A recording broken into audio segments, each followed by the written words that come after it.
Before there were names for anything, before history, before myth, before even the idea of us, there was light. It rose over a rift of stone and grass, over reeds that whispered the day's news to dragonflies, over footprints that didn't know they would one day be read. In that early blue, a small band of upright walkers stirred, hips tilted for distance, hands curious enough to turn stones into sentences, eyes bright with the ordinary miracle of staying alive together. They did not call it a world. They simply moved through it, river to shade, shade to fig, fig to safe sleep, braiding affection into habit, the way wind braids seed into soil. If you lean closer, you'll hear the oldest plot on earth humming beneath the cicadas. Share, steady, stay.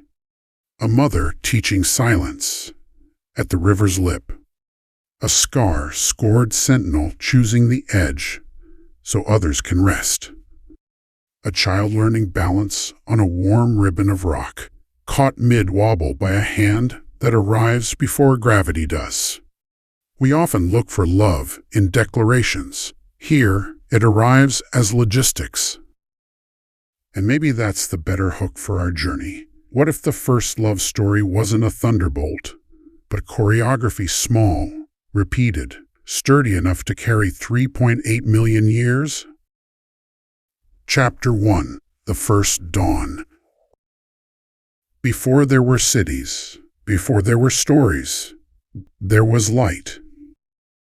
It lifts now over a highland broken by escarpments and freshwater seams, over a mosaic of yellow grass and thorn, fig and acacia, reeds and wet breath rising off a hippo-cut channel. 3.8 million years ago, the day begins like this soft amber, full of insects, singing the news. The wind moves across the great rift's tilted shelves and rattles the dry pods. Somewhere a hornbill laughs at its own joke. On a low ridge of tufa, a small band of early humans stirs. They will never know the labels we give them: Australopithecus, Pliocene, Rift Complex, but their bodies already carry a future we recognize. Hips shaped for 2 feet, hands that can cup water and cradle a child, eyes that look forward and weigh distance. They rise into the dawn like questions answered by motion. From above, they are quiet brushstrokes, dust, shadow, breath. From within, the world is a field of signals. Heat stored in the rocks, the memory of yesterday's leopard, in a sour note of air, the faint sweetness where figs ripened in the gallery forest. Their feet, broader than ours, with toes still speaking to branches, press dew out of the grass in dark ovals. They move in a rhythm older than language: wake, check, sip, test, decide. You and I think of morning as routine. For them, morning is negotiation. Where is water? Where are thorns thickest against cats? Where are tubers soft enough for teeth made for grinding? The answers are stitched into smell, the angle of light, the murmur of other animals drawing the same map. Watch how the tallest female stands first. Her pelvis tilts, knees ease into balance, and for a moment she is a figure against the sky, upright, watchful. That silhouette is not a miracle, it is an inheritance. Her spine curls like a question mark where ours curves. Her shoulders sit a touch forward, her arms long enough to remember the tree. But the line of her gait, heel to toe, is already a road our species will walk forever. She tests the air, gives a low breathy cough that means quiet. A juvenile answers with a pulse of sound, nestling into a sibling's half-embrace. Nearby, a male broad in chest, scarred beneath the fur by a hyena's tooth from last season, waits, until the watcher's ears turn and nods. Decisions are social long before they are spoken. Here is a thing about love when language hasn't arrived yet. It lives in proximity. You will see it in how two bodies choose the same shade of tree, how one hand, call it a hand, because that is what it is, skims a shoulder during a tense scent in the grass. On a ledge of warm stone, two adults sit closer than the heat demands. One works a rough root, free from fibers, with the side teeth, and when the other glances, she tilts it toward his mouth without ceremony. Is this love? It is at least the rehearsal for it, preference, comfort, exchange. It will be enough today. The savannah is not an empty stage awaiting our ancestors. It is already busy. Zebra stallions bicker in the river haze. A pair of crowned cranes stitch silver thread through reeds. Crocodiles lie like quiet punctuation marks, each period a breath. Above the palms, the sky keeps changing its mind from pearl to the thin blue that makes distance seem honest. Far off, dust lifts where something heavy moves, buffalo perhaps, or a rhino ghosting back to cover. The band reads this moving text the way we read letters. They do not know cat or croc, as we name them, but the pattern of threat writes itself into their legs and spines, and they heed. We want to jump ahead, don't we? To ask if they make fire, if they speak, if they dream the way we do. Not yet. Fire, if they've seen it, belongs to lightning and to the dry season, when the wind forgets to be kind. Words, as we would recognize them, are many horizons away. But the raw materials of both flicker here. Look at their faces when the wind changes, brows gathering, eyes widened and narrowed in turns, a cascade of expressions coordinated as dance. Listen to the small calls, purrs, coughs, clicks of tongue and teeth, rolled into meaning by timing and gaze. Communication is not a tower you build in a day. It's a path beaten into grass by 1,000 crossings. Downslope, beneath fig and fever tree, the day's first problem waits in a bank of mud, water, shallow, lined with tracks, the good and the bad kind. A hippo's double comma prints say, keep distance. Gazelle slots say food for others. The band skims the edge, reading the margins. A juvenile reaches and the watcher pulls the arm back, gentle, insistent. Why does care look so modern this far back? Because selection rewards those who keep the next breath safe. Look, the big female steps into muck first, heel kissing silt, toe spreading to grip. She scoops a drink with her palm, letting grit settle between fingers. A child copies, badly, spitting and giggling. The scarred male waits at the outer ring, eyes flicking to the reed wall where crocodile backs could be any shade of shadow.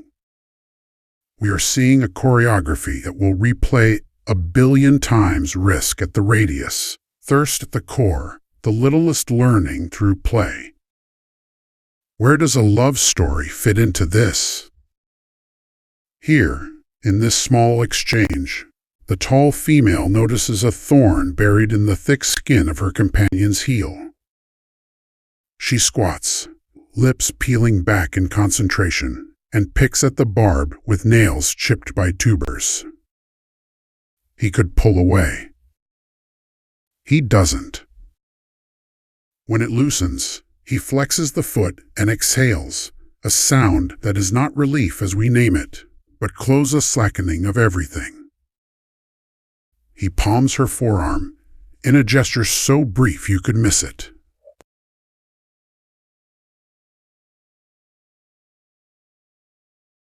If love is attention turned steady, this is its syntax.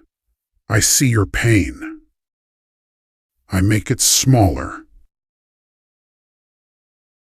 Across eons, the grammar feels the same. Late morning warms the ground.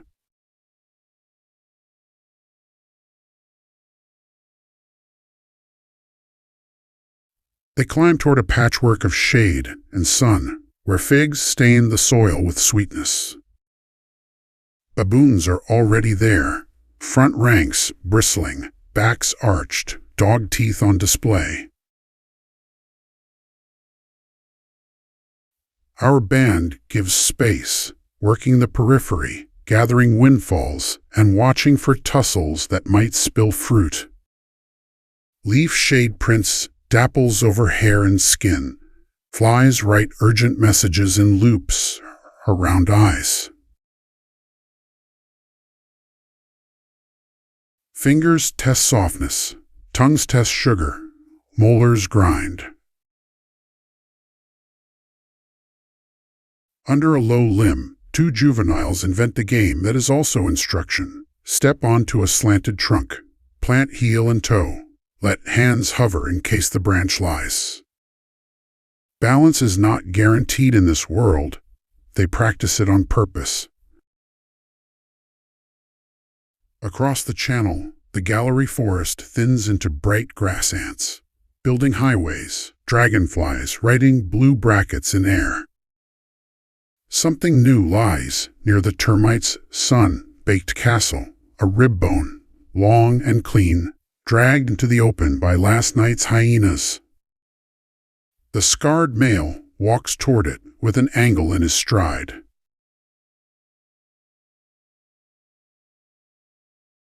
He has rolled stones before, pride, hammered in a way that is less invention than accident-made habit. He tests the rib with his foot and it spins. He stills it with his heel.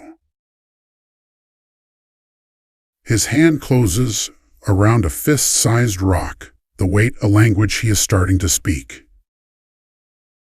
From a niche in the bone, treasure, a knob of marrow, rich as thunder.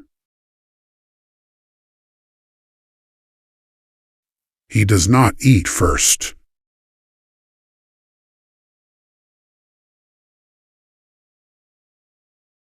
He knocks again and offers the first wet bit to the tall female, then to the youngster who has shadowed him all morning, eyes shining. Is this technology? It is at least appetite plus pattern. Is it love?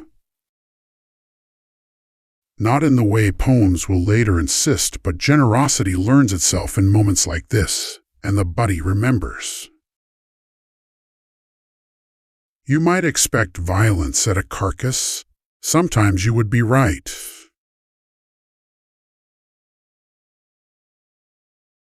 Today, generosity holds. The bone passes, palms and lips shiny.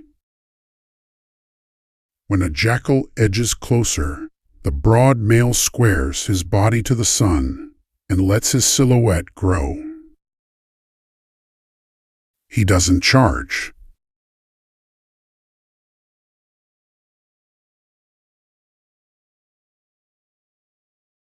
He doesn't need to. In a landscape where calories are hard-won and replaced slowly, a reputation for calm strength is a tool of its own. The jackal reads the announcement and writes itself elsewhere. Midday is a white coin held too long in the hand. Heat comes off stone in breaths. The band folds itself into shadow where roots braid stone and coolness holds. Here, the closeness that looks like love is not hearts and flowers. It is skin and heartbeat. A juvenile sleeps with an ear on a mother's belly, listening to the slow drum that means stay. A pair of adolescents groom burrs from each other's scapular fur, the rhythm calming both. The tall female sits with her back against the scarred male's side. Their bodies make a single shape for a while. There are no vows here, no songs, no names. But proximity persists across afternoons and through the anxious minutes when thunder stacks over the ridge. Across a life, that persistence is something like devotion. Do they dream? We should be careful with our projections. But watch the fingers of the sleeping child twitch. Watch the eyes roll beneath their lids. This brain is smaller than ours by a great blue ocean, and yet landscapes flicker across it nonetheless. Distances evaluated, patterns rehearsed, fears run and outrun. The rehearsal of tomorrow finds a theater in the softest sleep. If the love story we are promised has any meaning here, it is not in a plot twist, it is in a commitment to tomorrow's rehearsal. You wake. I wake with you. Clouds gather like families. To the south, the wind goes copper, and the smell of wet earth writes itself across the plain. Before the first drops, the band moves. Rain is gift and risk. Fruit will swell, tubers will lift, termites will build in hysterias of architecture, but scents will smear and the world's edges blur. Cats ghost closer when the world is all curtains. They cross a shallow, stepping on the backs of stones you and I cannot see until they move a map of practice printed on the riverbed. On the far bank, the tall female pauses. The scarred male steps back to her without a call, and together they wait until the slowest juvenile makes the last reach to dry ground. Who decides? No one in the way we decide now. Everyone in the way a murmuration turns information sliding across bodies at the speed of trust. Rain comes big, generous drops that pound leaves and raise the smell of crushed green. Lightning mentions the ground by pointing at it. Thunder arrives late, bragging. The band crowds under leaning branches and rock overhangs, bodies pressed but easy. Water writes new paths down their faces, and in the writing we see lines of kinship. The tall female draws the youngest into the pocket of her arm. The scarred male braces the overhang with his back, as if the stone might forget its job. When the storm sprints away toward the east, they open like flowers at dusk, shaking water out of their hair, tasting the cool with open mouths. Late light makes everything holy. Termite mounds steam, frogs find their voices, and a dust darkness settles where hoof and claw hash the day.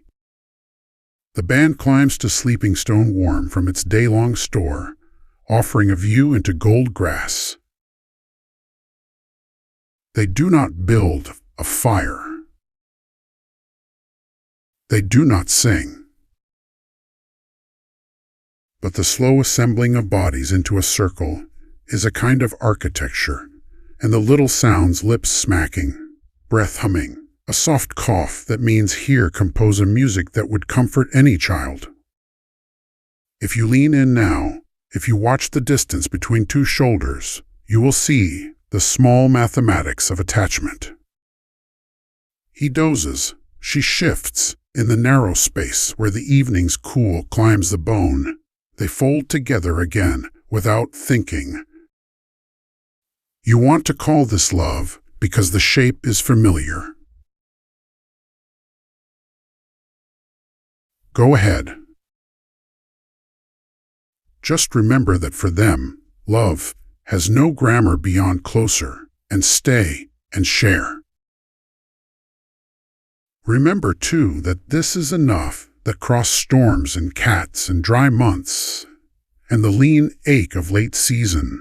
What survives is the habit of reaching and being reached in return.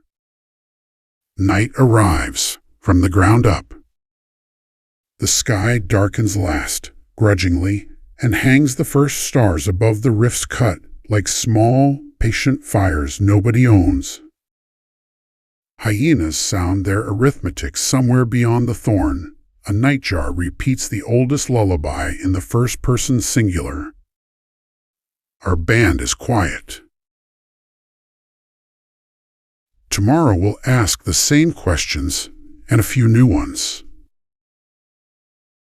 The answers will come in the same ways, by smell and by foot, by the steadiness of those who rise first, by the small gifts passed hand to hand when bone yields its light. We leave them here not because their story pauses, but because it never does. The first dawn has become the last light. The map of affection etched into their bodies will carry them into sleep and out again. And you, peering across 3.8 million years, do you feel the tug of recognition? The ache to be near, the relief when someone's weight leans against your own, the wordless promise made by staying. The love story you asked for is not a sudden blaze in this chapter. It is an ember cupped in two rough hands, guarded through rain, shared at hunger, bright enough to recognize in the morning. Tomorrow they will wake and carry it again. Chapter 2: The River That Remembers.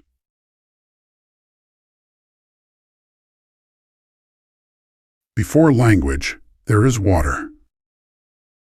It threads the valley like a polished memory, cutting mirrors into the earth, keeping the faces of everything that bends above it. Palm and ibis, crocodile and cloud, your own curiosity leaning forward from the future. Follow it upstream, in the early blue, when mist lies low, and reeds shiver with the quiet rehearsals of frogs. This river does not simply quench, it instructs. It shows our early kin where boundaries blur between safe and not safe, plenty and hunger, chance and pattern. And if we're being honest, and we should be, isn't that what rivers still do to us? We build beside them. We fight over them. We name poems after them. Here, 3.8 million years ago, the river is a daily question, and survival is the answer written in wet footprints. Listen, a slap of tail far downstream, patient bubbles coming up like punctuation. The band pauses, where gallery forest fingers the bank.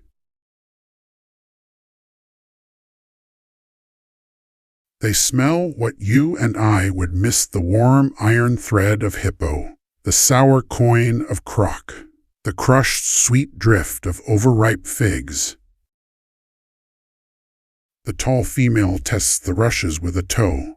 Then, with the thoughtfulness of someone who has nearly vanished into water once, she looks for the alphabet of safety: ripples that run crosswise fish, fine; ripples that are shy turtle, fine; ripples that hesitate and begin again, no wait. She leads the group to a sand tongue. The river has been writing all season, a place where current is busy but honest, where it says this way, in a single direction. There is a choreography to drinking when other mouths own the water. Children first, bodies gathered around them like parentheses. Then the nursing mothers, and the scarred male takes the radius, shoulders angled to catch the faintest bend in the reeds. Thirst makes heads bow in near reverence, palms dip, lips darken. If this feels holy to you, that's not sentiment, that's memory. Every ancestor who failed this ritual is not an ancestor. We stand here because they learned to kneel. A fish flips silver just beyond reach, a narrow smudge of light. One juvenile claps, delighted, and, for a heartbeat, the band becomes a circle of commentary, soft coughs, breathy whistles, a hand's brief pat on a small back. Is this education? It's not school, but it is instruction. Attention draws in, then radiates outward again, like rings from a thrown pebble. The river teaches more lessons before breakfast than a century of arguments ever will. Upstream, the bank lowers into a slope of clay mixed with silt and the gleam of mica. Here the water writes slower sentences. The scarred male steps into the shallows and moves stones by their feelings. This one talks back with its weight. That one slides like a lie. This other sings quietly in his palm, dense, uncrumbly, useful. He collects a short vocabulary of them near a root that bristles with edible tubers in the wet season. A lesson is about to be given its demonstration. He braces a tuber with his foot, sets a stone in his hand, and introduces two hard nouns to one another. Muffled thok, pause, thok, a rhythm you and I would call work. Fibers split, starch leaks into water. The sound draws two juveniles closer by that irresistible tether called, "What are you doing?" No words, not yet, but demonstration is a language that predates verbs. He breaks off a string of soft food and offers it first to the tall female, then to each child in order of bravery. If you're looking for the earliest curriculum, it's here. We eat by pattern, we share or we fail. You might be tempted to romanticize this moment as innovation's birthday party. Resist. There was no ribbon to cut, no patent to file. The technique likely arrived the way weather does again and again until bones adapted to expect it. But watch how memory is made. Eyes track grip and angle. Ears store the beat of stone en route. Hands itch to try. Later, when the river lowers and the clay bank turns to a scuffed shelf, the juveniles will perform the rhythm in private, small tongues peeking from the mouth corners, concentration humming in their shoulders. Practice is just evolution inside a single lifetime. The river is not generous without a price. On a sandbar bright as new bone, a crocodile reconsiders stillness, sliding nearer in the grammar of hunger. The watcher today, it's the tall female again because vigilance rotates like a shared tool freezes, then lifts one arm at the elbow, palm out. The band stills. There's no drama, no shouted alarm, only a tightening of space between bodies. The croc hangs on the edge of water's self-control, then drifts away, insulted by the absence of chaos. A small life goes on. If you want to define love in this chapter, you could do worse than a body placed where danger might come first. Now the river narrows to a neck between two boulders, the kind of place where a cat will watch from shadow because distances compress and choices simplify. The band stacks their crossing. First the bold youngsters, feet finding slickness quickly, then carriers, waist high, little hands wrapped around clavicles. Then the scarred male last, because last is another word for door. He doesn't look back, he listens back, to the touches of water against shin, to the stutter of pebble underfoot, to the swallowed squeak from a child who slips and recovers. He steps onto the far bank, and only then turns, meeting the tall female's gaze with an exchange that is not a smile, but is cousin to one. If you asked them what happened, there would be no answer. If you measured their cortisol, there would be. That's the thing about prehistory. The data are mostly in bodies. We read them anyway. On the inland side of the curve, the river has thrown up an apron of damp silt, laced with footprints, warthog scribble, antelope commas, the neat exclamation marks of a guinea fowl's run. Among them, a set of impressions that makes you lean forward involuntarily. Heel first, then the swell of midfoot, then the big toe set like a declaration. The stride is shorter than yours, the foot broader, the toe more honest about its ancient loyalties, and yet the sequence is unmistakable. Forward born. Bipedal. Ours, but not ours yet.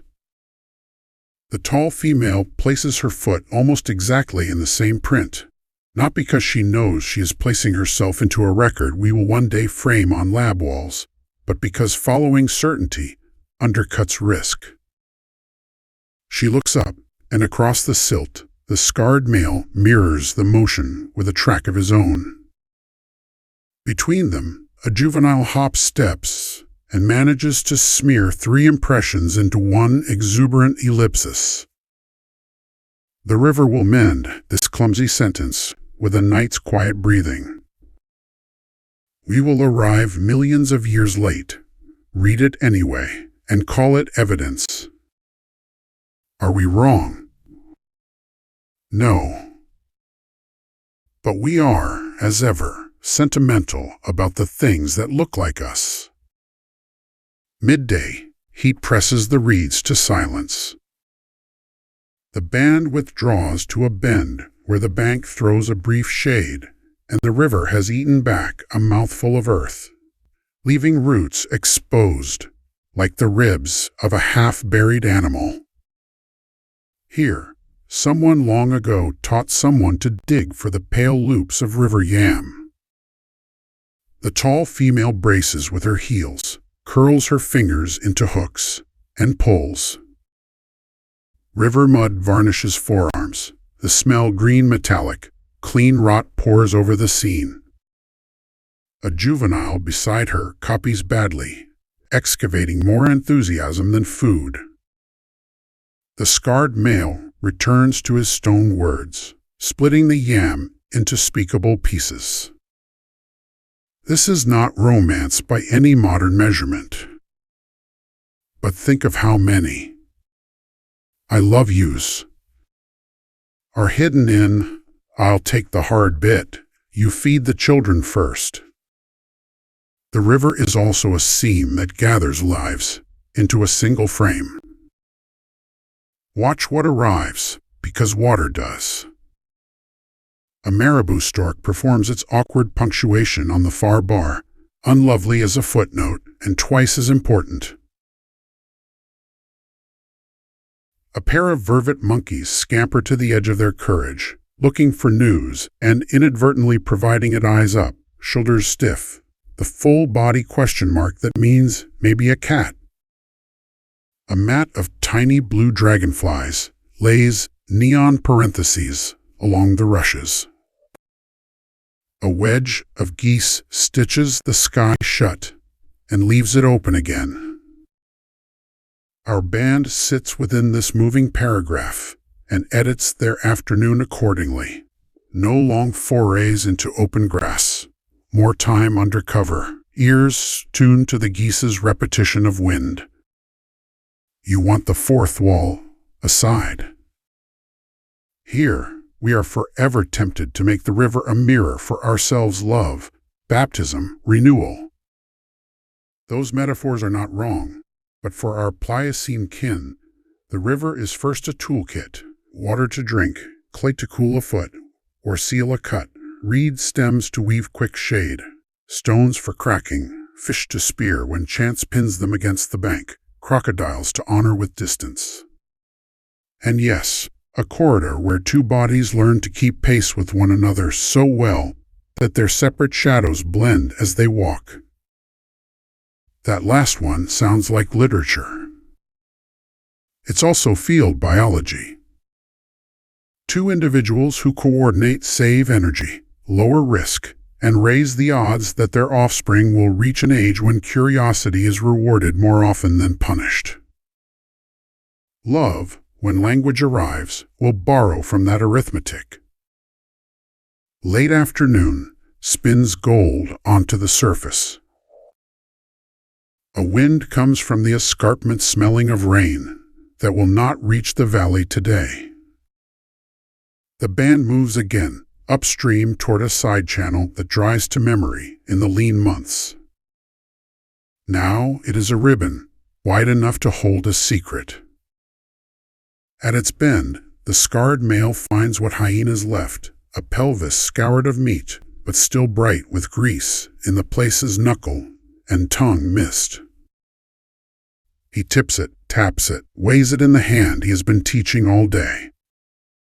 The tall female watches, head canted, then crouches and adds her hand to his forepalms, making one clamp. Together they tilt the bowl to pour the last fat into the cupped leaf one of the juveniles has fetched without instruction. The child gurgles at the shine and licks a finger, eyes widening at the hammer blow of taste. If you are waiting for a grand declaration, this is it. A small, deliberate collaboration over a small, deliberate prize, observed by the next mouth to carry the memory of it. They do not linger. The river likes to make gifts and then take them back suddenly. A swirl at the margin, a whisper of rush tips, and the scarred male's shoulders say enough. They step back into the fringe of forest, where roots knot the ground into a curriculum of balance and patience. A juvenile stumbles, palms down, knees spared, and laughs a sound that is very nearly the sound we call laugh. The tall female looks back, just once, to read the river's last sentence of the day. The surface answers with the innocent face water wears when it has just lied. Evening will be stone quiet and figs sweet higher on the slope, where heat stored in lava keeps night from scraping bone. The band climbs, pausing where the river is a ribbon only sound can follow. From here, its memory is a hum under everything: the frogs tuning, the geese bending the air, far hippo huffing the old complaint that day leaves too soon. The small ones will nestle into the notch of a hip and the shelf of a rib. The scarred male will take the outward-facing edge. The tall female will sleep light and wake faster than clouds. And when they dream, if we allow ourselves the softness of that verb, the river will run through the dream too, carrying a sequence of images. The brain rehearses into morning: stone, root, waterline, watchful reeds, the shared weight of a bone bowl, the excellent taste of persistence. Tomorrow, the river will give different advice.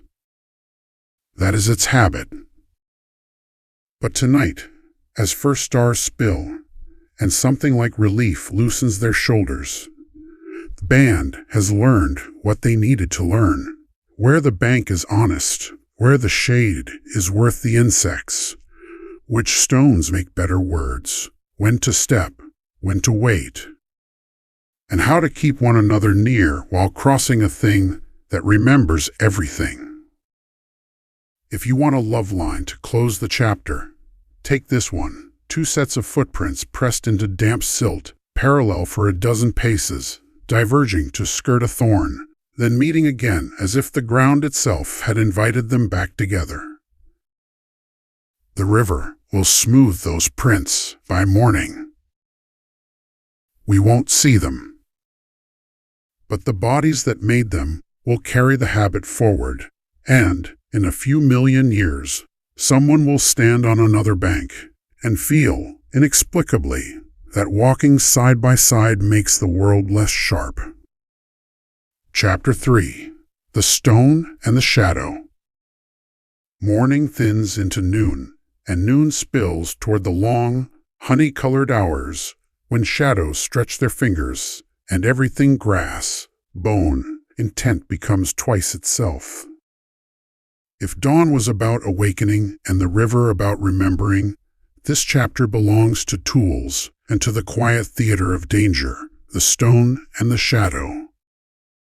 You can feel the heat push from the ground like a held breath. Cicadas unspool a single, steady note. The band spreads into a loose chevron, no commander, yet a shape forms, no orders, yet choices rhyme. This is how coordination looks before verbs. Hips angled the same way, heads lifted in the same beat, pauses shared, steps echoed. If you've ever walked beside someone and matched pace without trying, you already know this choreography. They angle toward a low swell of ground, the color of toasted grain. From a distance, it looks like nothing, just wind and seed and the small gossip of grasses. Closer, it's a workshop, though nobody would call it that. The surface is salted with pebbles, and the broken teeth of volcanic stone, basalt, phonolite, flakes of glass, dark rock that hold an edge the way a thought holds its point. The scarred male's shoulder softens when he sees them. The tall female's ears tip forward like question marks turned hopeful. Not because they will invent anything today, but because this place always makes the hands think faster. Hands, yes. Look at them closely. The thumb is strong, not yet ours but on the way, a partner who can oppose without sulking. Fingers curve around a core, nails chipped into tools by tubers and bark. The tall female stoops, lifts a cobble, tests it by listening through her bones. She taps it against another, and the sound travels up her radius like advice, too soft. Another too slick. A third, ah. A clean, bright note that says, try me, against something brittle. She sits with her knees wide and her elbows close, a posture as old as problem-solving, and introduces two stones. A spark leaps, small as a gnat, and just as ignored. The first blow skitters, the second strikes true, the third opens a gleam. A flake slips away, thin, cruel with sharpness. She turns it in her palm, and her face performs three expressions in a quick braid we would later call concentration, satisfaction, and offering. Because she does not keep it. She turns and stretches the new edge toward a juvenile who has been hovering, eyes huge, hands already imitating the angle. Teaching here is a kind of generosity that looks effortless and is not. The child receives the flake as if it might sting, which, to be fair, it might, and tests it against a bundle of fibrous root. The first slice is a clumsy caress, the second finds purchase, the third sings. Fibers yield. Starch frees itself, like a sigh. The scarred male watches without stepping in, a patience that is its own tool. We often say technology begins when edges improve food. That's true, but incomplete. Technology begins when edges move from one hand to another hand on purpose. Let's break the fourth wall for a breath. You may want to crown this moment with drums and a banner. Behold, the birth of artifice. But the truth is quieter. Nothing is born clean. The flake would have been made 1,000 times in 1,000 mornings, and lost 1,000 times, and made again. The miracle isn't the edge. It's the habit of returning to places where edges happen, the habit of practicing in public, the habit of letting a small hand share a big mouthful. That, too, is a love story. The afternoon winds a notch tighter. Air tastes like the inside of a hot stone. Across the open, a stand of acacia throws a halo of shade full of wasp talk and the sweet iron scent of sap. In its fringe news, a bitter dander smell braided with dust, old blood, and arrogance. Leopard. Not here now, but close, recent. The tall female's posture shortens, everything low and ready. No panic. Panic is loud and tastes good to cats. Instead, a recalculation. The chevron closes, juveniles tucked inward, adults easing their bodies between the little ones and the space where shade turns to suggestion. This is where you see courage, stripped of myth. It's not roaring at shadows or sprinting at nothing. It's accepting the front row and letting your heartbeat rehearse silence. They choose the far edge of the acacia's benevolence, a place where roots writhe above ground like the wrists of giants, and the thorns post polite fences against anything large. The scarred male gathers the stone vocabulary and plants it near the thickest root. The tall female does something that would look like superstition if it didn't so often work. She sets a loose ring of thorn branches around the resting place, snaggy side outward, a small snare for careless paws. Do thorns stop a leopard? No. Do they slow it? Sometimes. In a world where sometimes is a synonym for alive. That's enough. Shade tempers everything. Breath rates drop. A juvenile traces the callous map on the tall female's palm, finger traveling the mountain of an old cut, the valley where skin folded around healed bone. She lets the touch happen, then turns the child's hand over and studies a new blister with priestly care. With the flake she made, she worries a sliver of reed pith loose, twists it into a soft plug, and beds it under the blister's roof, the earliest version of a bandage. Improvised, effective. Is it medicine? It's the body teaching the body to be a better house. The child's shoulders relax. That, right there, that visible easing is the payoff for every small tenderness. The shade is alive with smaller dramas. A column of ants pours around the knot of a root, black commas in a moving sentence. On the root's other side, termites flex their thin cathedral, adding flourishes after the rain. A vervet monkey's alarm call pings from beyond the next rise, then pings again, further off, false positive, or a cat changing its mind.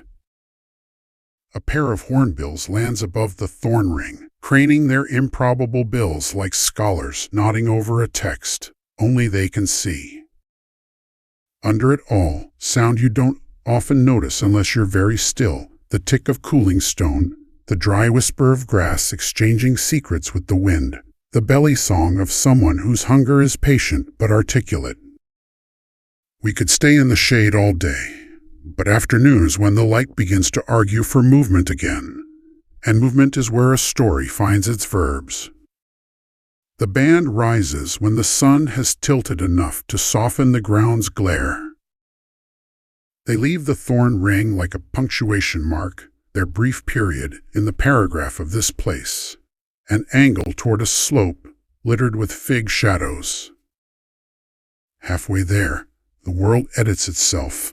A hush drops out of the insect's chorus. A small flurry starts among starlings that weren't busy a second ago, and a grass patch surrenders a shape it had been pretending not to be. Leopard, real now, the shadow has put on its cat. Everything tightens, and because you are human, your shoulders tighten with them even across time. How do bodies built without weaponry handle the problem of a body built for ambush?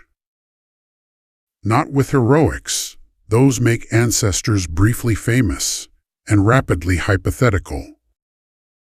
They handle it with the oldest tools of all, sightlines, numbers, and the math of not worth it. The scarred male doesn't charge, he squares. He stands broadside, so he looks bigger. He rocks once on his feet, heel to toe, to suggest balance and readiness.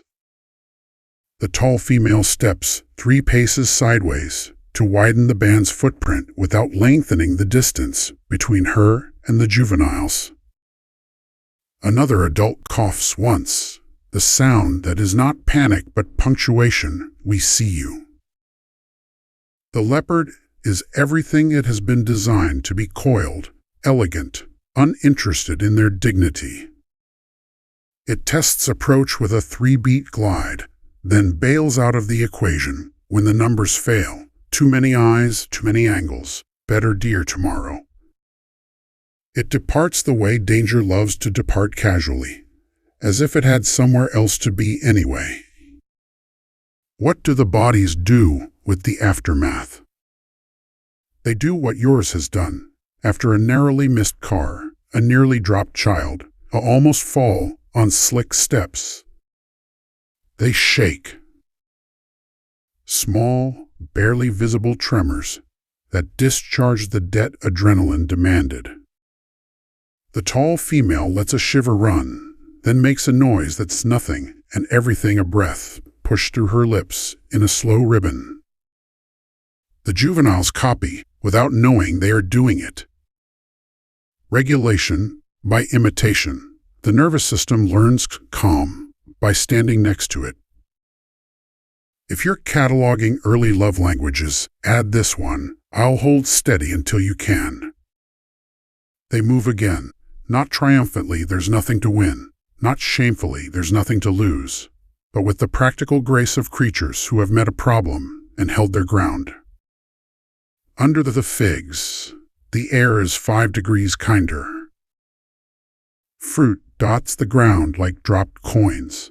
Some are wasp busy, some sugar dead, some perfect. The band becomes accountants of ripeness. A juvenile invents a scoring system you would recognize. Tap with knuckle too hard, sniff too gone, squeeze just right.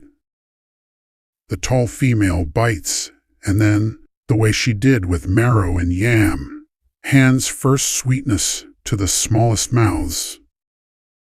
You could hang a whole anthropology course on that handoff and not waste a minute. Later, when light slides along the ridge and turns each blade of grass into a thin rune, the band finds a sleeping place where stone remembers the sun. It's not their place, not forever. It is good for now. They check its edges for snake scent, for the pebble dribble that says burrow, for the gleam streak cats leave when they like a ledge. They gather thorn again, not a fortress, but a discussion, and they sit in the open door of evening. This is where I ask you, gently, to let go what you think a love story must do next. There will be no declarations, no sudden rescue, no necklace made of shells. Those will come much later, with different mouths, different meanings. Instead, watch how two bodies, hers and his, choose, again, the same patch of stone. There is space enough to lie a little apart. They do not. Their knees find the notch that matches. Their shoulders learn each other's grammar. Their breath, after a dozen adjustments, falls into a call and response that would look like music if we could hear it from a hill. A juvenile dreams hard and kicks. Both adult hands land on the small shin at the same time, the touchlight, the reassurance instant.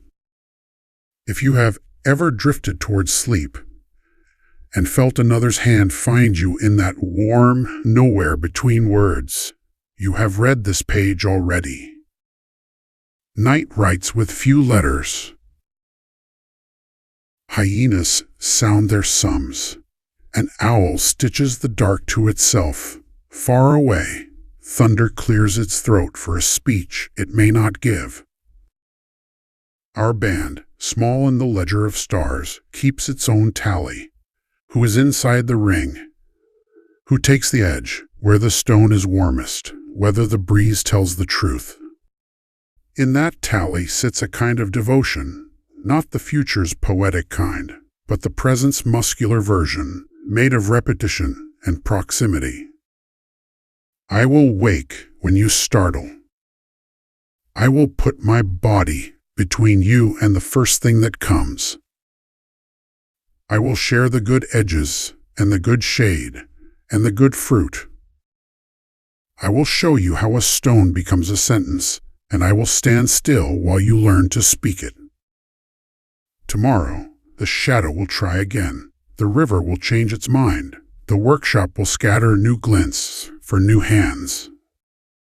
The chapter title promised you both the stone and the shadow, and you have seen how they pair, difficulty and tool, threat and stance, fear and the small, stubborn virtue of staying.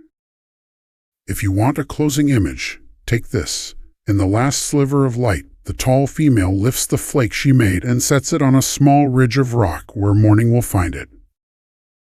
Not hidden, not hoarded left where little hands will see the way a day can begin with an edge.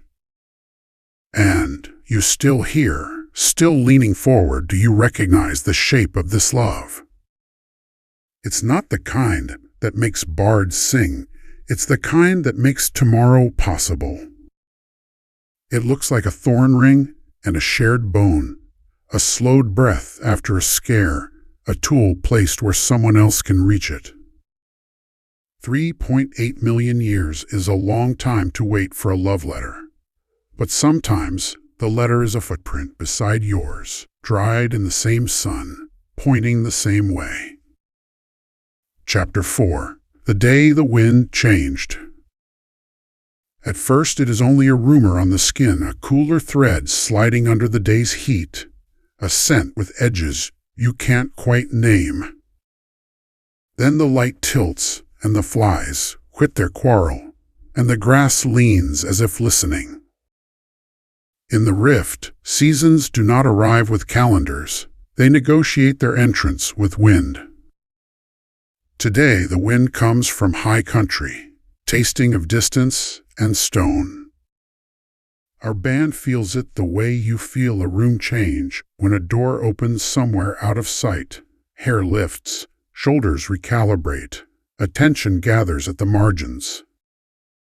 If dawn was awakening, the river remembering, and the stone teaching, this chapter belongs to weather, how a change in air rearranges bodies, errands, and loyalties, without a single word.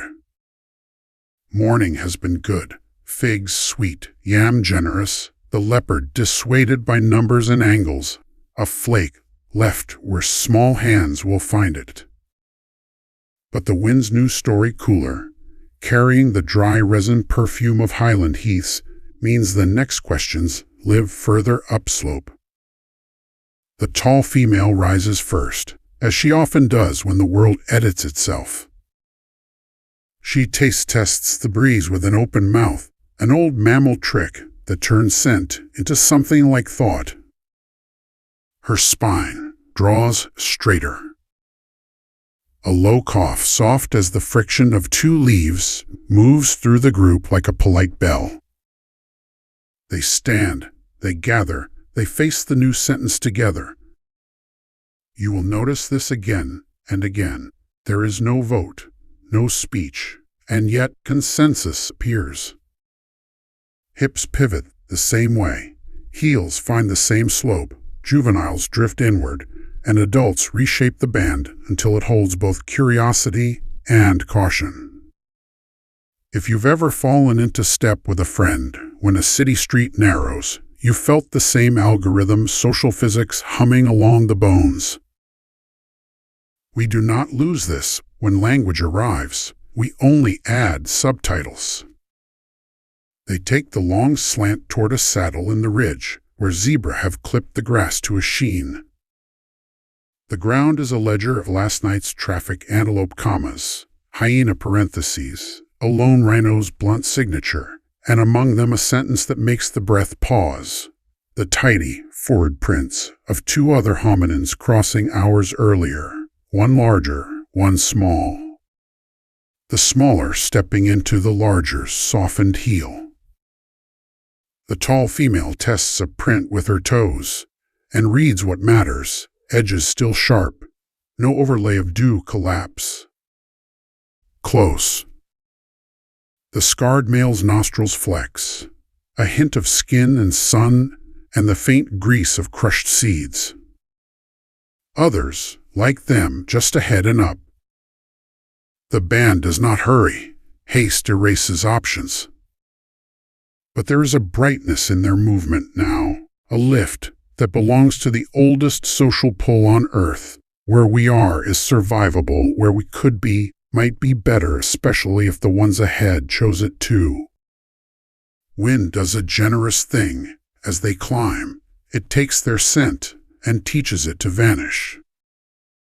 Cats who were calculating distance on the baseline of smell have to switch to sight, and sight is slower among thorn and shadow.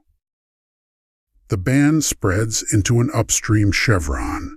Again, adults at the points, young in the wake, and the path begins to smell like new opinions, wild basil bruised underfoot, a lick of quartz where rain has skinned the soil, the shy sweetness of bees busy in the cliff fig. Overhead, a line of vultures drifts the way patient questions drift unanswered, unhurried, absolute. Halfway to the saddle, they pause at a pocket spring. The wind has kept cool, water seeping out of tufa, as if the rock itself refused to keep secrets.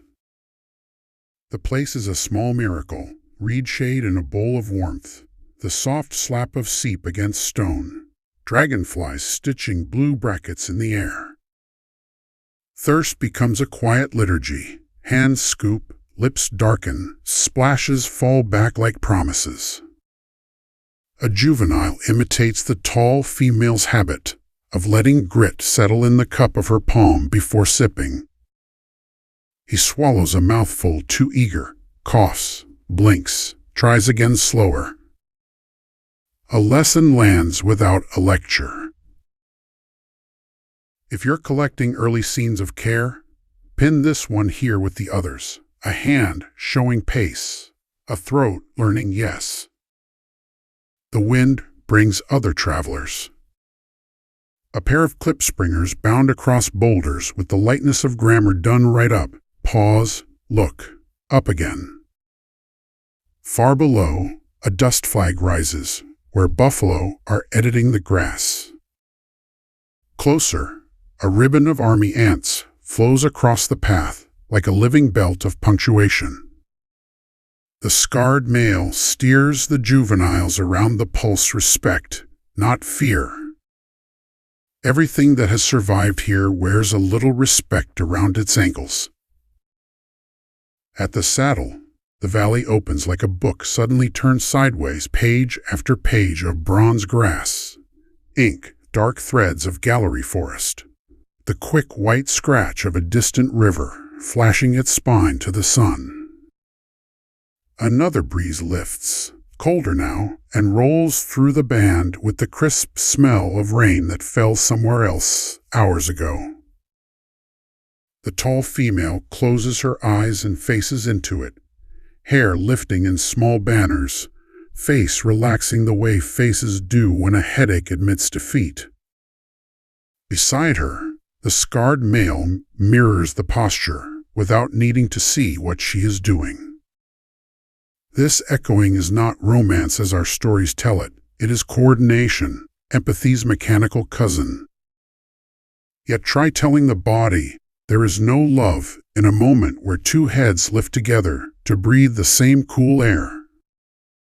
On the far side of the saddle, the ground steps down into a basin dotted with thorn trees that have been kind to birds. We know because the ground says so. Pale drifts where weaver nests shed, small feather commas, a scatter of cracked snail shells where thrushes edited lunch with stone anvils. We also know because the sky says so, a murmuration of qualia, tiny, innumerable, braiding itself into dark ribbons and unbraiding again. The band watches the bird river veer and settle, air moving on air, patterns born and erased in the same heartbeat. It is impossible not to make metaphors from this, but stay with the simple utility. Where there are seeds enough for birds, there are seeds enough for hands. Where birds weave light twigs for shade and thorn for rings lie ready. Where birds alarm, cats are sometimes not far behind. The basin is not a feast, but it is a pantry with the door ajar. They choose a thorny fig for temporary headquarters, good shade, a root that makes a natural bench, a sightline into the basin's exits. The tall female and the scarred male perform the rehearsed duet of comfort. She kneels and pulls the dust-slicked figs toward her, testing each with thumb and tooth. He walks a slow perimeter beneath the outermost branches, shoulders announcing the mild, unignorable fact of his size, without leaning on it. Juveniles fan out at a radius that keeps them inside reach and outside boredom. If danger wearied you earlier, let this next bit be balm. Play, work, snack, watch, repeat. The wind keeps telling its story, the same plot, new details. By mid-afternoon it has stolen the shine from the heat.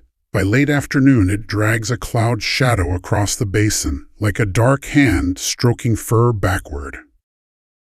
In that moving shade, a small miracle, termites begin to fly.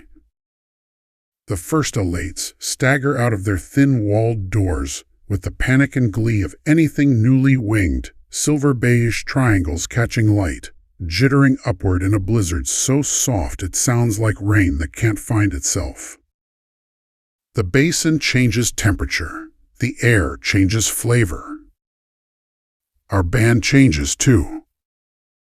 Watch the juvenile, who turns his open mouth skyward because he has learned that sometimes food falls. Watch the tall female pinch wings from a pear in one practice squeeze and pop them in her mouth fat, faintly nutty, fuel dense enough to move the needle on a long day. The scarred male goes still and lets the drift come to him, palms cupped and patient, in the largest act of generosity of all, not moving. If you've ever stood under a summer moth hatch on a porch light and laughed at the tickle and the gift of it, you know this harvests joy without the protein. Not far away, the quail twist and settle, writing the sky's cursive, until a truth you can't not hear arrives. Alarm ripped into the murmuration's edge like a cold nail. The band's heads come up as one. The Shadow's author reveals itself late, always almost too late, a raptor stooping with arithmetic in its bones. The birds know the equation. They solve it as a body, coalescing into a dense, pulsing ball that confuses talons used to single answers. The kill happens, or it doesn't. For our band, what matters is that the air itself just shouted predator. They read the punctuation and moved their own bodies into a short, tight paragraph under the fig. They do not cut and run. They simply remove their outlines from any open sentence a cat might like. Safety isn't always an exit. Sometimes it's a better silhouette. Evening draws its gold across everything a last time. Wind calms, good manners restored. The band builds a small thorn ring habit, not fear, and checks the seam between branch and rock where snakes sometimes mistake shade for home. The tall female sits, then lies with her back against the warm stone and her front to the band, the posture of a door that has chosen to be a wall tonight. The scarred male takes the outward arc, as he often does when wind has been busy, because wind resets the smell of a place, and new smells invite too much curiosity from too many mouths. A juvenile wriggles between them without asking. Both adults shift to fit the small body without comment. If you're counting how love speaks with no words, add making room without complaint to your tally. Let's step out of the scene for a breath, only a breath, promise. You might be tempted to say, the wind made them move, and the day made them eat, and the birds made them hide, full stop. But notice the layer beneath. Every choice was also made inside a mesh of relationships: who watches, who imitates, who yields a ripe fig, who takes last edge. The change in air revealed the strength of those threads. This is what weather does to any group, even ours. It shows us the structure we built when the day was easy. Night climbs the basin rim like a careful cat, soft and everywhere. Hyenas add their math to the dark. An owl repeats a question. Frogs trade complaints, like merchants passing rumors. The band's breath settles into that messy chorus and steadies it just a little, the way a low drum steadies a crowd. The wind, content with its work, goes to sleep in the fig. Tomorrow they will wake to whatever the air decides to tell them. Perhaps a downslope heat that says, back toward the river, where the clay gives and the tubers keep secrets. Perhaps a flat stillness that makes every sound a rumor worth checking. Perhaps the wet fur smell of a storm that will walk the valley in long, cool steps. Whatever comes, the band will translate it through proximity, through glances and coughs, and the choreography of bodies that have learned the cost of distance. And you, facing the small weather of your day, do you feel the kinship? The way a breeze through a doorway can alter your route, the way a friend's pace can calibrate your own, the way a shared shoulder makes a cold wind interesting instead of cruel. Love, in this chapter, is not a thunderclap. It's barometric, a pressure you lean into together, an adjustment you make without announcing it, the quiet genius of staying close until the air decides to be kind again. Chapter 5. The Long Thirst. The season doesn't turn like a page. It fades like a bruise. Day by day, the river narrows its sentences, pools pulling back their tongues, figs offer more leaf than fruit, termite spires dry to a harder grammar. Even sound thins fewer frogs, more wind. The ground underfoot grows glassy, each blade of grass crisp as a thought you don't quite trust. If the last chapter belonged to weather's arrival, this one belongs to its staying, the dry, the test proximities, the long thirst that asks which bonds are real and which were only weather fine. Morning starts with a rumor that isn't rumor anymore. The seep at the tufa lip has slowed to a polite cough. The band stalls there, hands hovering over the small mirror where dragonflies used to draw their blue brackets. A juvenile leans in too fast, nose bumping the surface, and comes up cross-eyed and sputtering. The tall female steadies the clumsy drink with her palm, learned pace, measured patience. One mouthful, pause, let the silt settle. Another, pause. A third to be civilized, shared by pushing the thin ribbon along the hand for a smaller mouth to catch. It looks like ceremony, because repetition always does. It's simply practice. The choreography thirst teaches to anyone who survives it. Food writes itself smaller in the landscape, too. Tubers taste more like the idea of starch than the thing. Fruits hang green and promise later. Insects, once plentiful as punctuation, appear in commas and ellipses. The band edits their route accordingly. Less open walking, more threading along the backs of shade, fewer gambles across bright distances, more listening to the gossip of birds who are better at spotting opportunity than danger. The scarred male carries yesterday's stone words in his hands, like a small, portable language. The tall female holds the day's map in hers, palms reading ground, away eyes, red sky. If you want to see love in drought, look where skills knit, edge and route, vigilance and patience, rhythm and rest. By mid-morning, the wind is a hairdryer set to low. It carries the smell of distance and dust, the faint metal of hot stone, a whisper of animals with more water than you. Everything that breathes tries to use less of itself.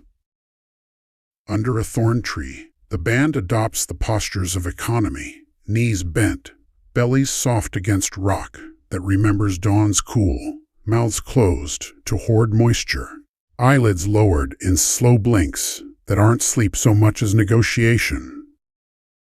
Juveniles wriggle, because juveniles must, but even their games have smaller gestures. One fingers the seed scars on a fig's underside, another studies a beetle walking a line like a brave punctuation mark. Every so often, the tall female reaches and draws a child closer without looking, a correction as gentle and unarguable as shade. A question you might be asking, now that the dry presses everything to the bone, where's the hunting? We're so trained by later stories to expect a chase, a kill, a triumph with drums. But in this time, in this chapter, hunt is mostly lean arithmetic, follow, wait, scavenge, red hyena laughter as a table bell, test bones for unlocked rooms of fat. There will be days with meat, and those days will taste like memory. There will be more days without, and those will taste like resolve. What carries them isn't a spear. They haven't made one. It's a library of small habits, how to pry tubers from stingy ground, which reads hold sweetness a week longer, where a spring lingers in rock's secret, when to walk, and when to be a stone with breath. They move again, when the light shows its first softness in the angle of shadows, a small mercy that stretches the spine. The path they choose is older than they are, a shade line that threads the toe of an escarpment, punctuated by boulders with manners. Along it, the ground offers news in thin print, lizard skitter, ant drill, bird dust bath, a single blunt oval of rhino print gone crisp at the edges. Then there, What every dry season walker learns to prize the way you prize a dropped coin. A droplet map of green stains, sap beads where a rock fig's roots have tapped something true. No water yet, not for mouths. But nearby, in a fold of stone, a seep has persisted enough to keep a band of moss alive. The tall female lays her cheek to it, the way you lay a cheek to a sleeping child, feeling the temperature that says not dry, less dry. What do they do with a rumor? They make it body. The scarred male scavenges reed. A juvenile gathers stiff leaves. The tall female scrapes shallow channels for the patient's suggestion of flow. Nothing glamorous, everything effective, water persuaded into the lip of a palm, then collected in a cupped leaf, then patiently fed to a thirsty life. The first ribbon tastes like stone, an old plant, and the memory of rain. He passes it to her without performance. She tilts it to a child. The air does not change. The world does. You could call this a miracle. You could call it plumbing. Call it what the body calls it, enough for now. If love is patience applied to thirst, this is its choreography. If you're picturing a montage with music, don't. Keep the silence. Listen to water move where it didn't 5 minutes ago. Listen to a juvenile swallow slow from desperate to grateful. Listen to the small exhale the tall female makes when the last leaf cup goes empty and no one reaches for more. Afternoon tightens again. The dry finds a new gear. Heat sits on the ground like a cat unwilling to move for anyone.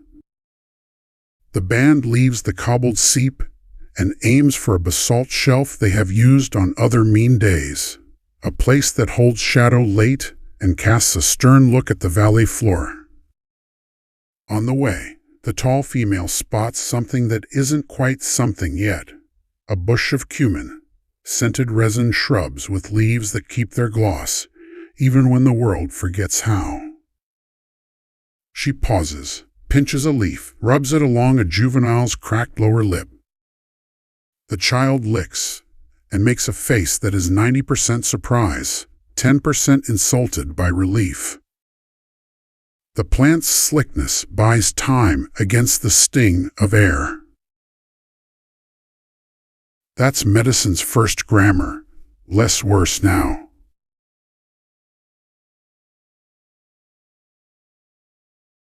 The basalt shelf is a black smile in the escarpment, cool behind its teeth. Light pools there like sleep.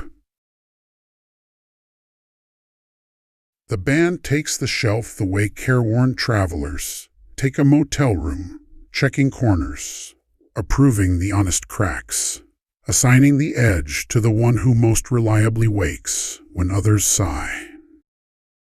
A thorn ring goes up with the unthinking economy of a practiced knot.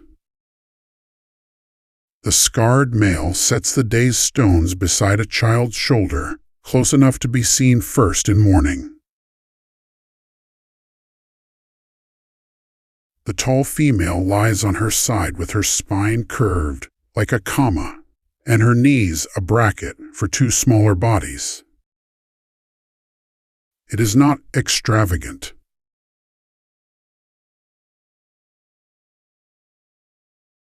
It is enough.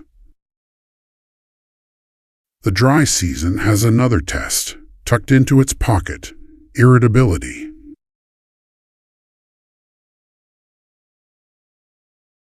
Hunger and thirst shrink the fuse. Small noises grow teeth.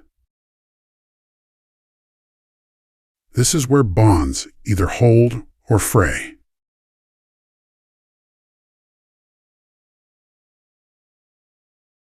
Watch how they hold here. A juvenile's restless heel taps the scarred male's thigh. His hand settles the foot without slapping. His breath slows deliberately, a metronome for the fidgeter. The tall female's shoulder cramps. She eases it by rolling the smallest one toward the stone's warmth, then returns to the same curve she knows will let the child sleep. A second adult, who has eaten less today because the small ones ate more, sits in the mouth of the shelf and watches the flat valley without resenting that watch. If love were only generosity when everyone is fed, it wouldn't have lasted this long in our line.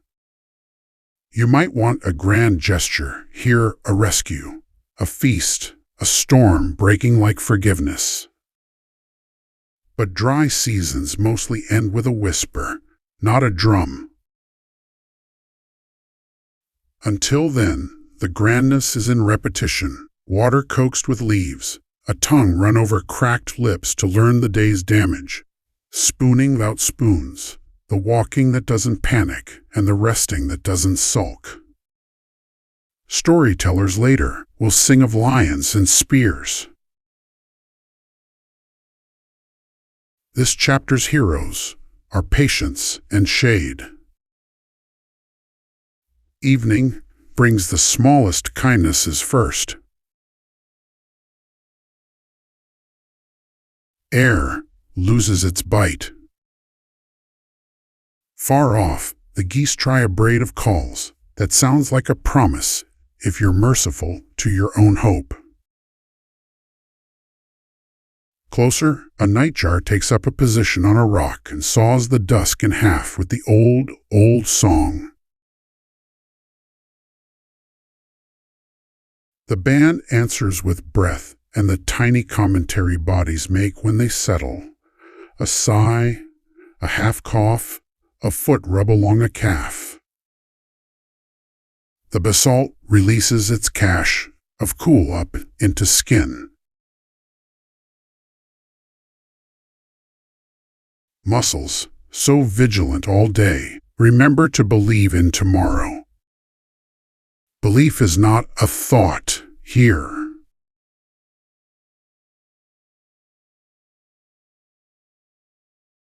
It's a posture, the way spines uncurl when darkness arrives, and does not bite immediately. Let me lift the curtain for 1 second, because this is also a YouTube story we're writing together, and you asked for honesty as well as immersion. We're careful about what we show. No gore, no gratuitous peril. We keep each scene respectful, rooted in science and empathy. We invite curiosity instead of shock. That's not censorship, that's craft.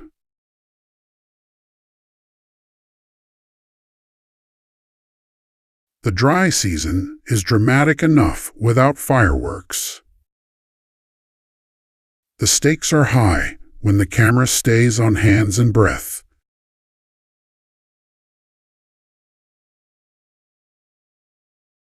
Before sleep, a scene so small you could miss it.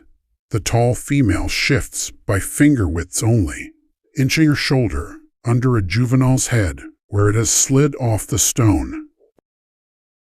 The movement is nearly nothing.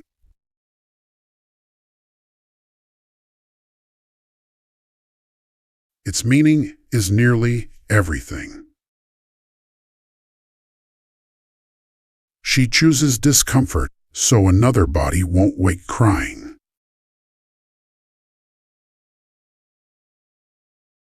That trade comfort for calm will repeat for as long as humans are humans.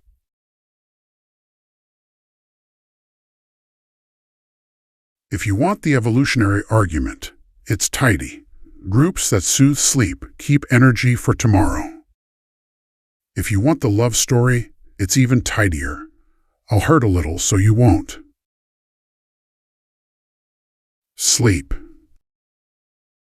Night spreads ink with a soft brush. The shelf holds. Hyenas do their math farther out. The leopard gambles in some other chapter. Wind pulls a blanket to their hips, and then to their shoulders, and then forgets it here.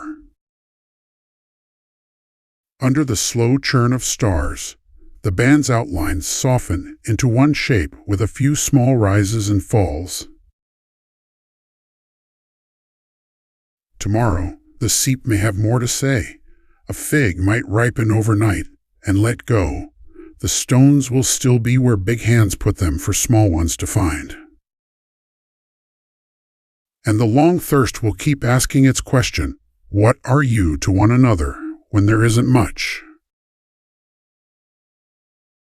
Across 3.8 million years, you know the answer.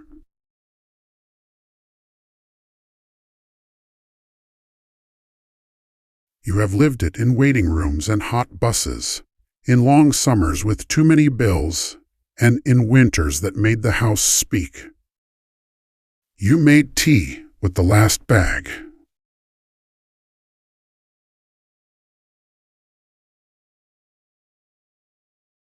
You took the worst piece of fruit. You gave the better pillow. You woke when someone else twitched at a bad dream. That is this chapter's thesis, written in dust and shade. Love is logistics when the world goes thin. Sleep gathers them. A juvenile's fingers open and close, practicing some tool from the afternoon or holding a dream's invisible gift. The tall female's breath pauses and then resumes in a new key, tuned to whoever stirs next. The scarred male dreams with his jaw unclenched, a small miracle all its own. And on the rock's lip, a flake waits for morning light to find it a promise edged against tomorrow's hunger, a sentence any hand can finish. Chapter 6. When the Sky Breaks. The air holds its breath for days, then for hours, then for seconds. You can count on the pulse in your neck.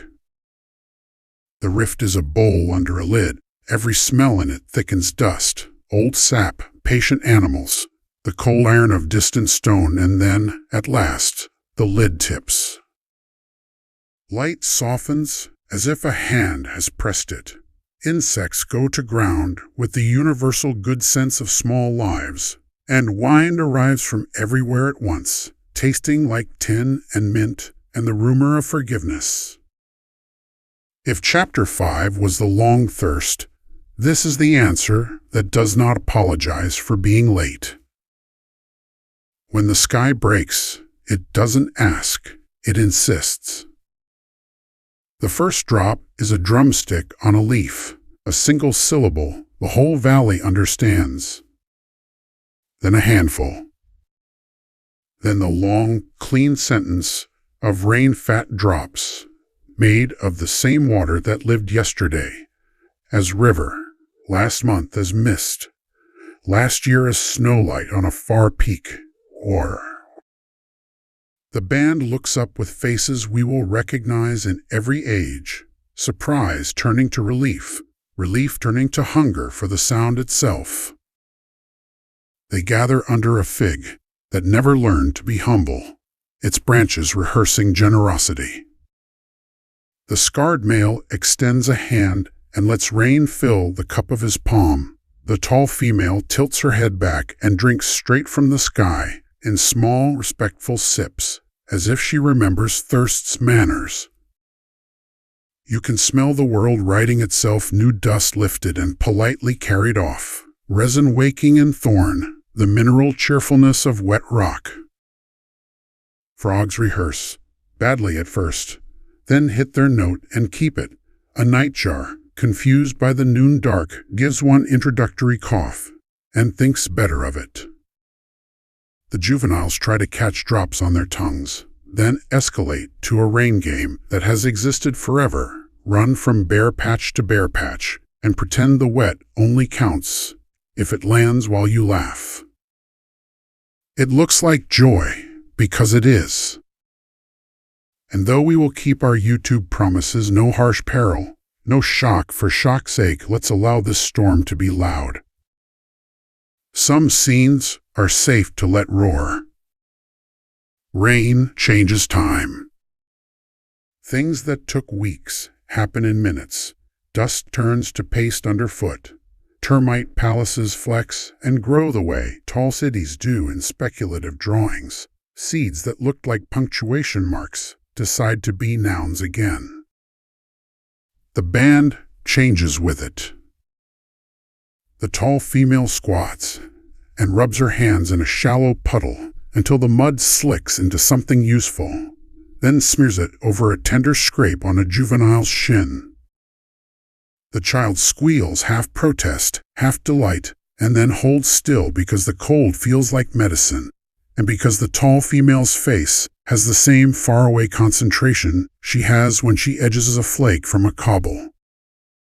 Across 3.8 million years, you recognize this look, the look of a person making pain smaller with anything that works.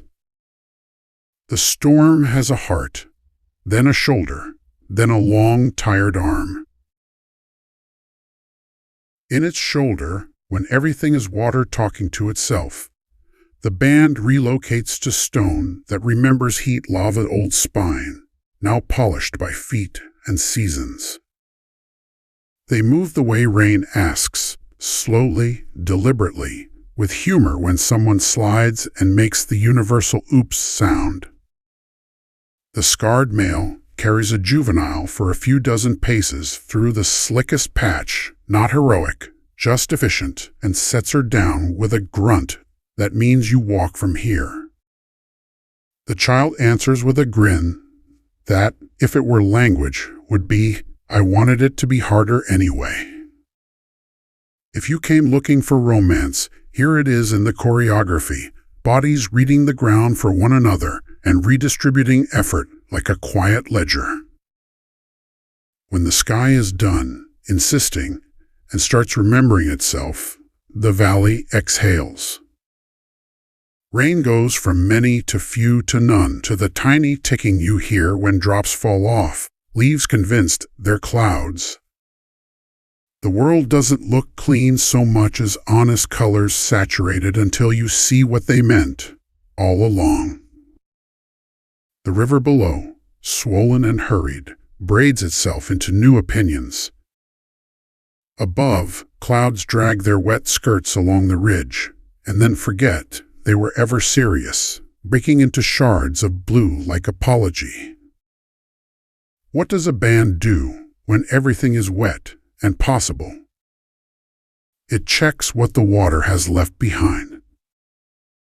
Down on the banks, drift lines are a catalog, seeds, sticks, a drowned beetle, a reed mat that could be shade later, and their bone from some memory of zebra or kudu. It has come a long way, rolled in water, until its meat is a rumor and its marrow a promise. The scarred male tips it with the back of his knuckles and listens for density, the sound a good bone makes when it still has rooms inside. He nods, then looks not to the tall female first, but to the youngsters whose eyes are fixed on his hands. He doesn't narrate, we're still a long way from that, but he performs the old important ritual without ceremony.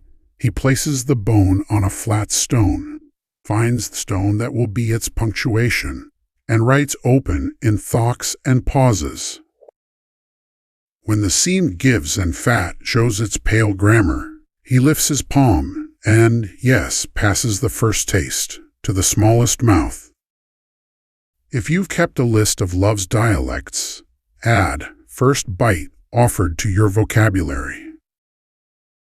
We will see this shape later as 1,000 human customs, wedding couples feeding one another, parents tasting soup before serving it, friends passing. You try it across a table, but here, under a sky that still drips from the edge, it is as simple as survival with dignity.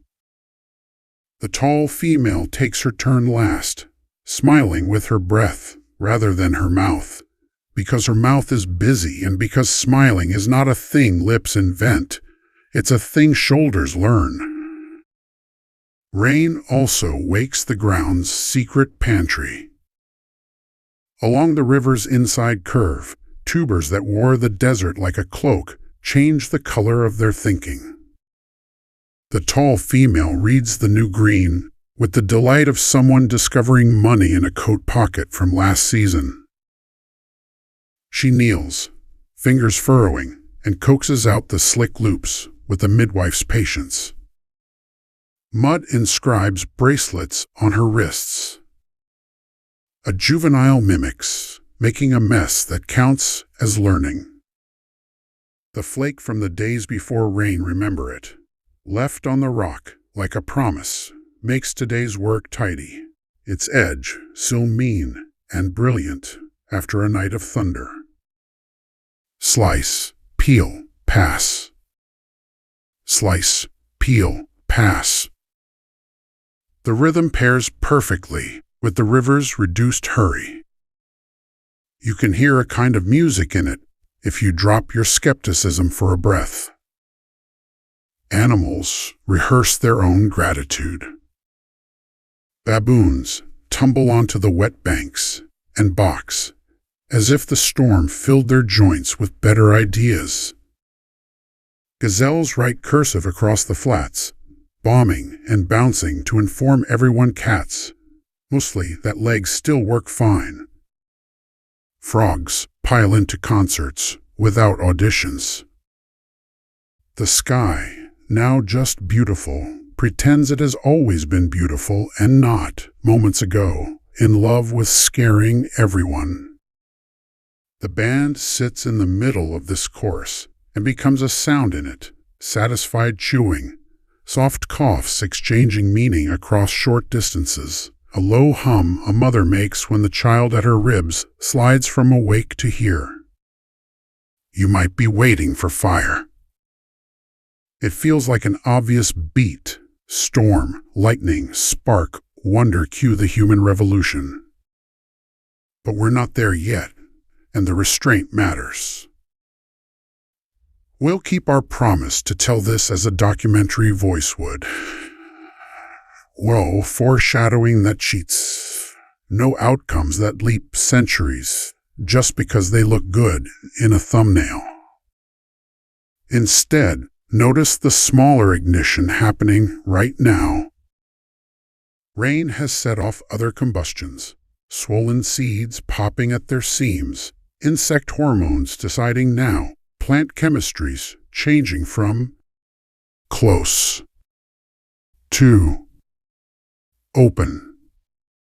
Our love story too smolders in quieter ways, habit reinforced, trust rehearsed, appetite matched to offering. Sparks are everywhere if you don't insist on flame. As afternoon tilts, the band follows a song you can't hear if you don't put your ear to wet ground, the crisp, papery rustle of alate's winged termites, finding their bravery. Yesterday, they were architecture. Today, in this precise humidity and temperature, they are possibility. The air fills with pale triangles, their wings catching gold like thrown coins. Our band lifts their hands without lifting their hearts, that lovely economy of motion that says enough will fall if we are still. The tall female pinches the pair of wings with a practiced twist and passes the body meatward to a juvenile who makes a face that includes all of human cuisine, odd but good, and asks with his eyes for another. Protein, falling from sky to palm to mouth. If you want ritual, this is a rain rite, written by insects and read by everyone else. After the feast of small things, the world gets delicate. Light finds every drop that didn't find ground and sets each on fire with gold. The band moves uphill to stone that knows their shapes, the old sleeping shelf scrubbed clean by brief waterfalls, and there they do what bodies that trust each other do, arrange without instructions. The scarred male takes the outward edge where wind still has teeth.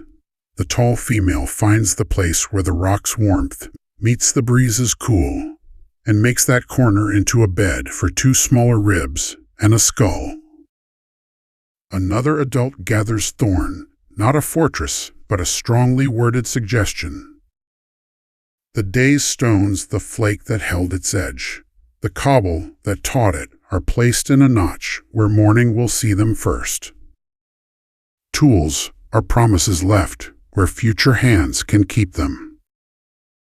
Let me ask you a question we won't wait to answer. When did we begin? Was it the first time two bodies chose the same sleeping patch twice? The first time a bone was open and the first taste given away? The first time a storm made everyone run and then laugh because they had run together? We is not a legal status here. It's a practice. The band is not a couple, a marriage, a nation. It's proximity trained until it becomes reflex, rehearsed until it becomes relief. The love story I promised is made of these rehearsals. You feel a tug in your chest, not because someone says, "I love you," but because someone shifts their shoulder under your head as you fall asleep and does not announce the gift. Night arrives washed. Stars look younger after rain, as if they were just wiped free of dust. The first cold pulls itself up from the valley and tries the shelf, finds it crowded with breath, and backs off.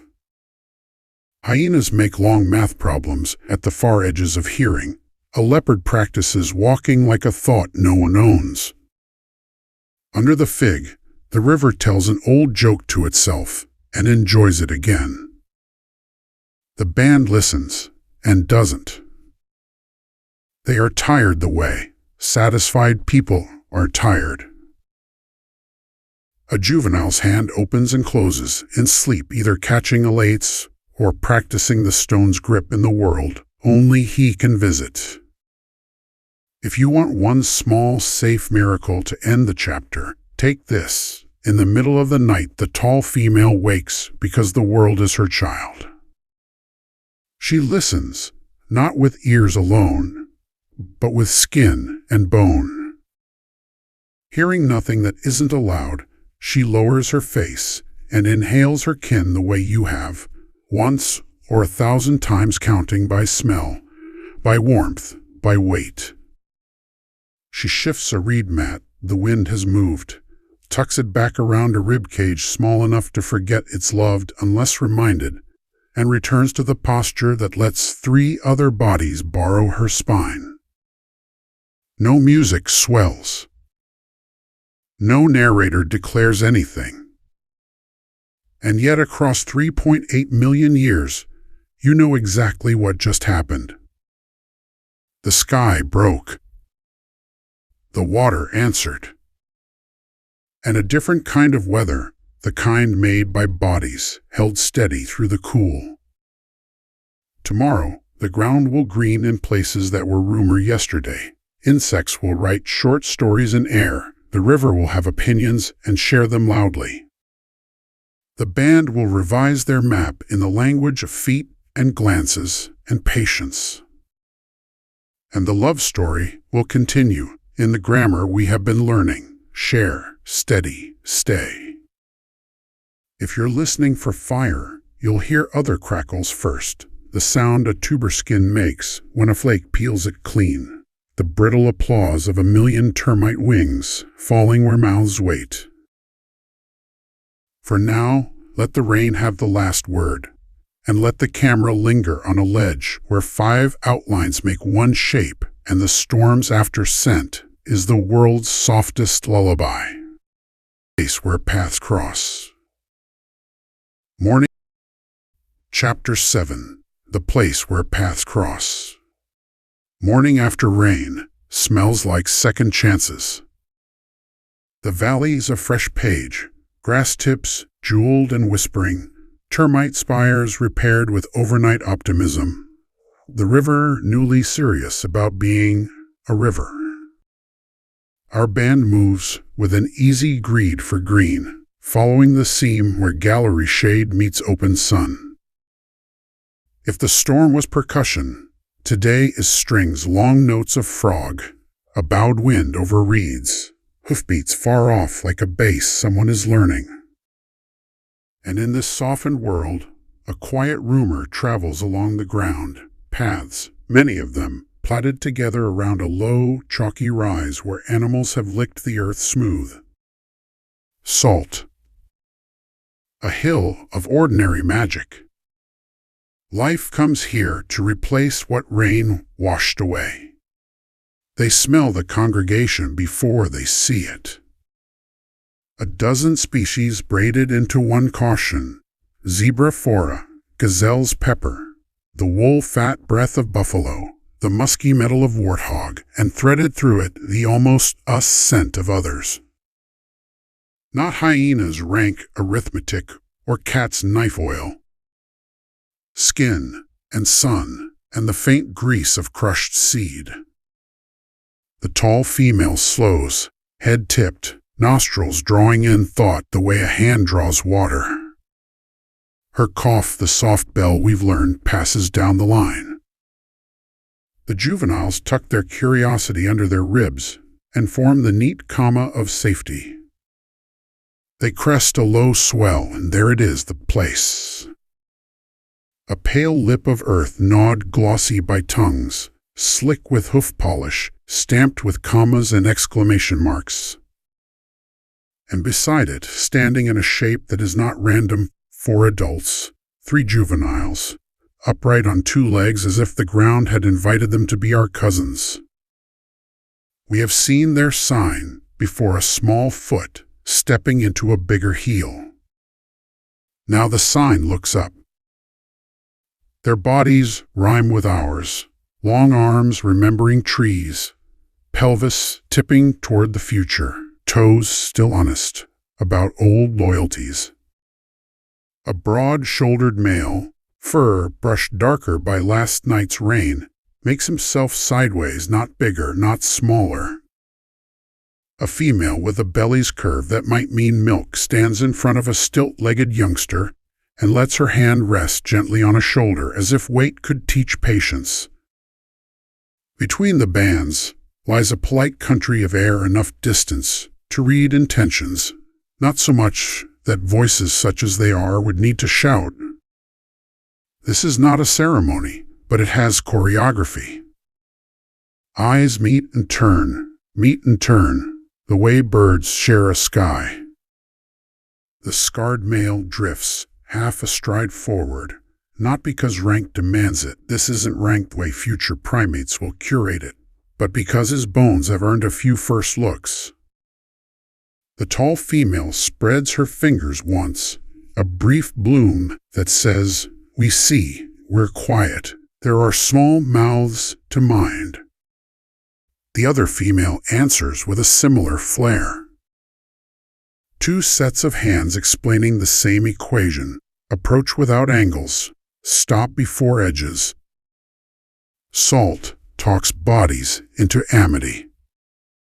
The zebra herd, near the lip, flicks ears, decides nobody is foolish, and resumes faith in minerals.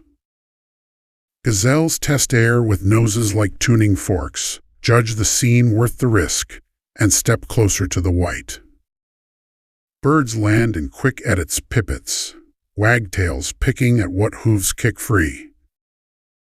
Another cousin, juvenile, seeing our juveniles, performs the world's oldest mistake, taking 2 steps too many toward new friends. The other band's male touches the youngster's scapula lightly, a punctuation mark that redirects a sentence before it says something impolite. Our juveniles, who have been learning all week that restraint is a kind of intelligence, hold themselves until the tall female's shoulder loosens. Then, only then, one of them scoots forward by a palm's distance and scratches the salt with her finger, as if drawing a door on the ground. The cousin child tilts his head, delighted by the idea that earth might be art, and scratches a second line to make it true. Fourth wall time for just a moment. We love to imagine first contact like a treaty, a dance, a myth. Here, it is smaller and better. No trumpets, no conquest. Just bodies reading other bodies and deciding not to be expensive. The bands graze the salt like thoughtful readers lick.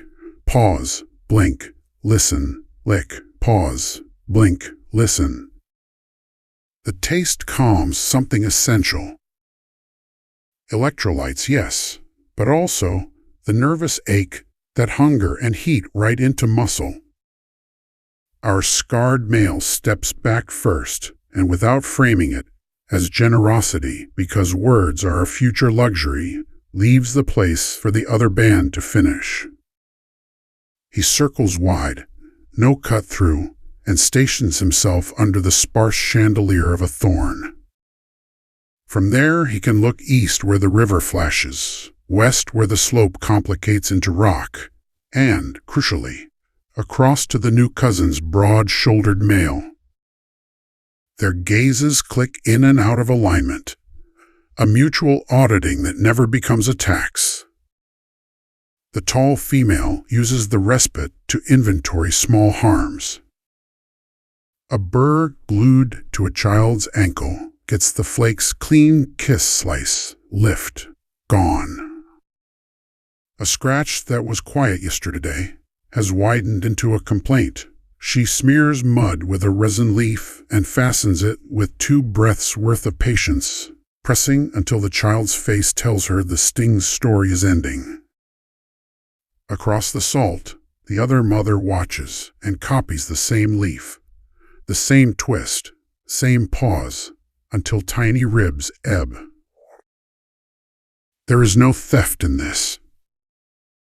Knowledge doesn't belong to anyone. It belongs to whoever needs it, and to the future that will need it again. Salt draws company. Baboons spill in late, their committee always too large and too sure. They come in loud as if noise could be a policy. Our band condenses small ones inside, adults at outward corners, while the cousins do the same, making 2 patient stars under the same dim sun.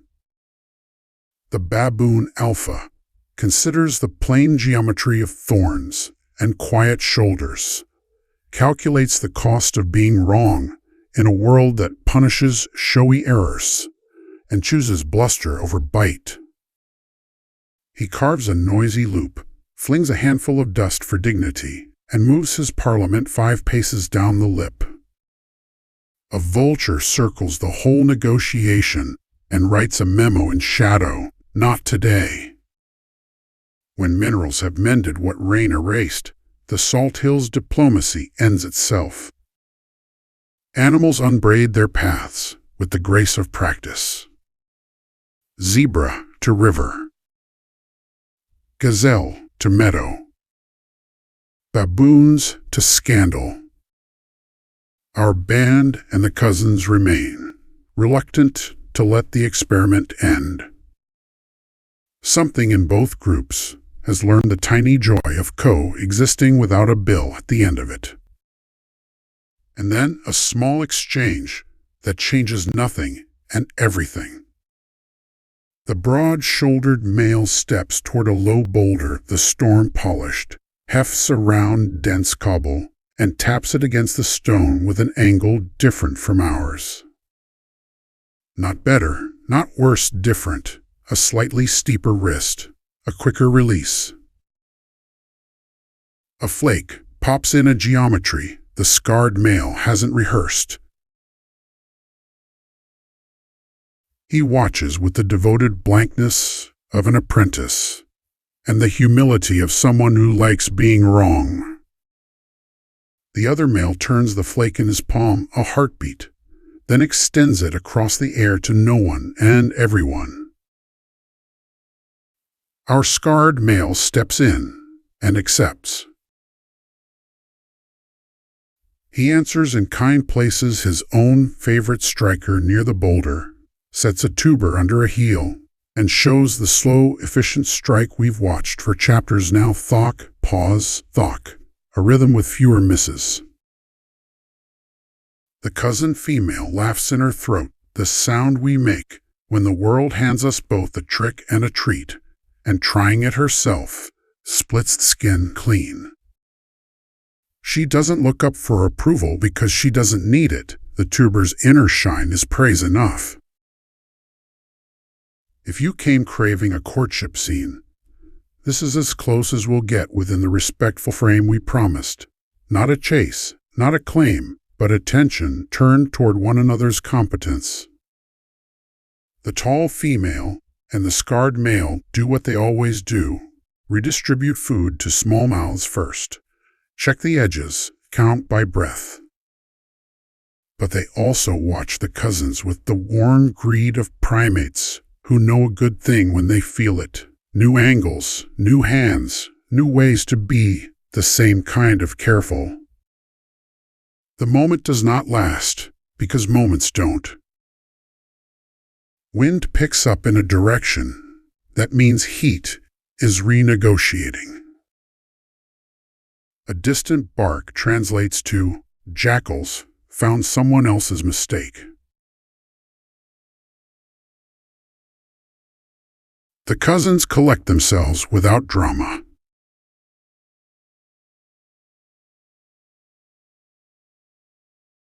A last glance, hers to ours, ours to theirs, says everything bodies can say without verbs: good, useful, maybe again.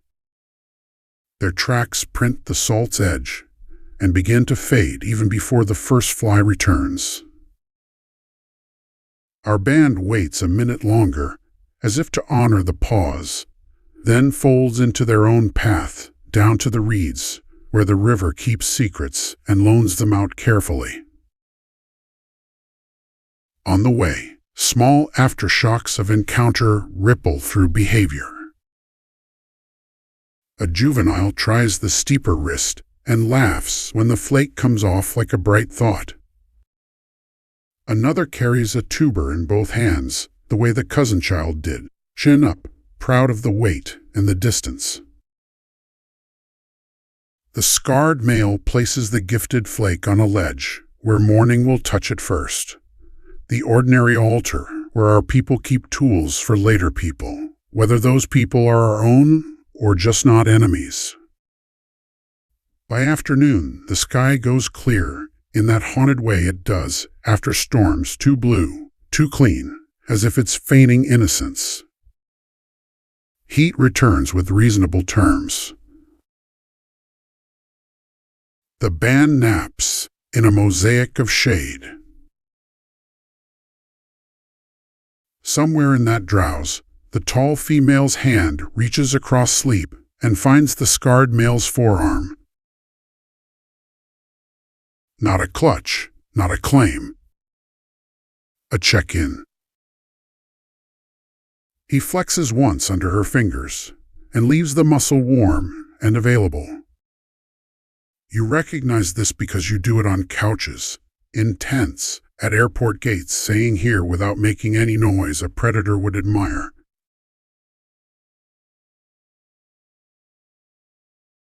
Evening scrapes a soft copper across the rocks.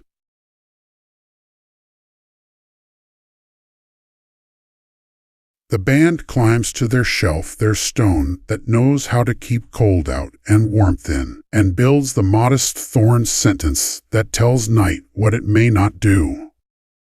Before sleep, the juveniles retell the day in pantomime. One plays the swaggering baboon, chest comically puffed. One demonstrates the exact hand flare both mothers used. One concentrating hard, mimics the cousin's wrist angle until a pretend flake pops. And the audience, two adults, one frog, a beetle who didn't buy a ticket, observes with grave satisfaction. Memory becomes game, game becomes skill, skill becomes tomorrow's luck. That is how culture starts, when you have no word for it, by being fun. If you want an ending image, keep it small. Moonlight catches the salt hill a long way off and makes it look like a sleeping animal. Somewhere, the cousins are curling onto their own stone, making rings of thorn that rhyme with ours. The air between us is empty, but it is friendlier than it was this morning. On our shelf, the tall female shifts an inch to make a better pillow for a small skull. The scarred male lets his arm grow numb so another body can stay asleep. And you somewhere in the future with your own shelf of obligations, feel the tug in your chest that says, we are not alone because we know how to share a place, a tool, a quiet. Tomorrow, the paths will cross again, or they won't. Either way, the place where they might meet now exists inside bodies as a map that didn't before. That is the kind of love story we are telling, not possession, not declaration, but the widening of the world that happens when we grows by a careful degree and nobody bleeds for it. Chapter 8. The Burn Scar. It starts as a rumor before it becomes a line on the land, an odor that isn't rain, or rot, or cat. Sharp, resinous, sweet in the wrong way. The wind lifts it and puts it down again like a coin you're not sure is yours. Our band pauses on a shoulder of rock where the valley folds its breath, and the tall female does what wise things do. She listens with her face, mouth open to pull scent into the vault behind the nose, eyes narrowed to move less and see more. Ash. Not the cold kind that lives on fingers after a night by warmth. We are not there yet. This is new, hot somewhere, moving. Lightning did its old arithmetic last night beyond the ridge. Now the valley shows its solution, a black ribbon stitched through grass, edges still smoking, the scent of far turpentine, of thorn made into air. Fire's both God and neighbor out here. It erases in order to feed, it scares, and then it gives. The band keeps distance contemptuous, distance for the dead, curious for the living edge, and tracks the burn's flank where wind has already converted danger into instruction. If the long thirst was the question and rain the first answer, fire is punctuation, exclamation in the night, ellipsis in the morning, a long thoughtful colon where the world says, watch this. At the margin where green becomes black, the ground is soft with ash. It gives underfoot like old bread. Grass stems, translated into charcoal runes, snap with a sound that could make a cat believe you are clumsy if you don't move deliberately.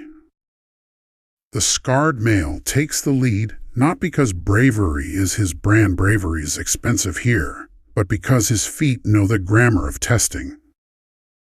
He taps, presses, withdraws, reads heat through callus the way you read last lines, with your fingertips in a dim room. The tall female stands one body length back, angle of shoulders, making a sheltering parenthesis around the juveniles. Smoke makes the air taste like memory you can't quite place.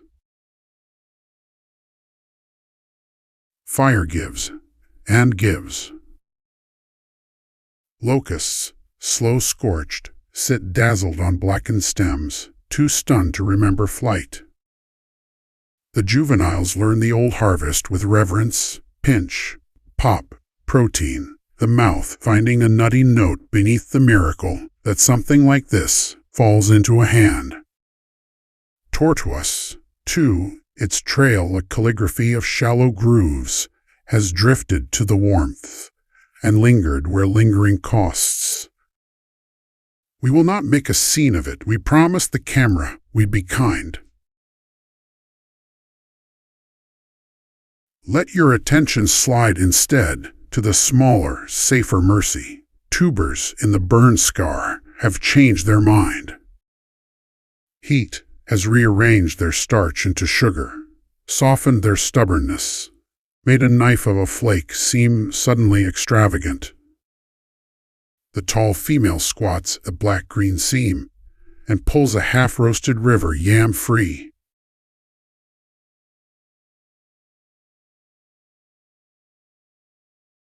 Steam real, immediate, writes a pale ribbon against the darker air. She blows, turns it in ash like a baker rolling dough, and presses a thumb into the flesh. It yields. A lick, surprised laughter in the throat. Sweetness lives here that did not yesterday. She cools a mouthful and passes it to the smallest first.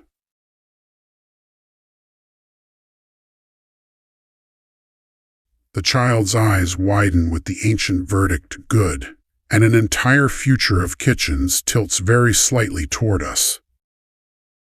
Fourth wall. A quick peek.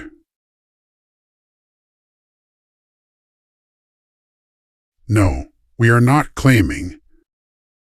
Cooking has arrived in one satisfied afternoon. Fire is still a stranger, and strangers do not sleep over yet. But the body keeps score.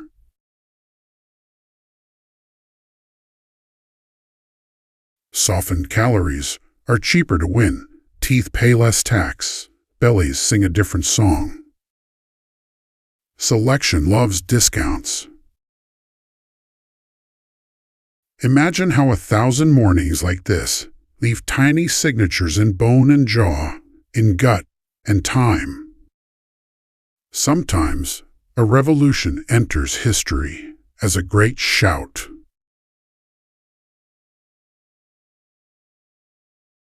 Sometimes it sneaks in as a smaller chew. Birds rehearse the old pageant that follows burn.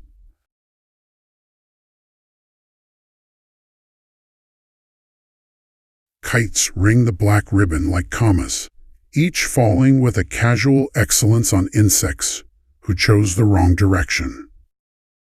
Storks step with priestly gravity through smoke's last inscriptions, lifting frogs that tried to be shadows. Even the baboons, that noisy parliament of appetite, move with an uncharacteristic hush, as if the ash asked them to practice reverence. The band fits itself into the returning music, hands busy, eyes outward, breath slower, because the heat at the edge still thinks it is the sun. Then, instruction, part 2. In a shallow basin where thorn once coerced the world into a tangle, lightning has convinced resin to become glass. The earth is stippled with vitrified tears, pebbles shiny as rain with nowhere to go. The scarred male kneels, picks one, turns it in his palm until the light finds it, and the light decides to stay. He brings it to the anvil stone and tests it against the tuber's skin. No sermon.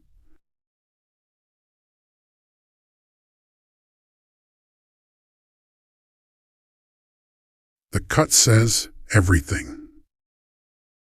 The tall female tries with her own chosen shard, and the edge purrs through fiber in a way that makes the flint from other ridges feel suddenly honest but old. A juvenile parrots the grip, a second, the wrist angle we learned from the cousins. A bright fragment skitters off, sharp as a cold breath. The child laughs because invention feels like a joke God tells for your benefit. A moment, small and huge, technique multiplied by accident, multiplied by direction. If you are looking for the place where we grows a new finger, it is where a burned ridge loans glass to hands already in love with edges.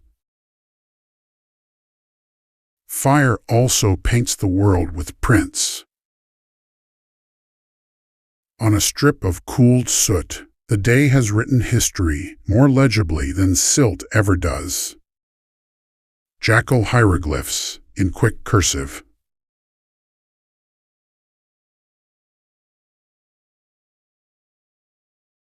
Warthog parentheses with their neat splayed bristles. A python's long sentence, no feet, all insistence, curving toward a hollow where heat has baked something interesting. And us. Heel. Midfoot, great toe, honest still. The tall female steps into her own echo involuntarily, and then, because her body knows a good trick when it does it once, continues for 5 paces, leaving a rebus of intent we will not see but you and I can taste in our mouths anyway, a path that says, here is how we go together. The scarred male parallels her at a gentle distance.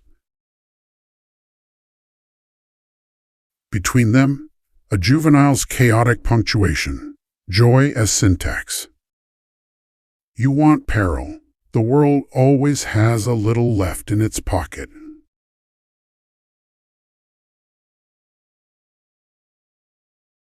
A patch that only pretended to be ash remembers flame when wind teases it, and a cattail head ignites with a sigh, a brief torch, riding a brown star into noon. The band's posture shortens into readiness, not panic.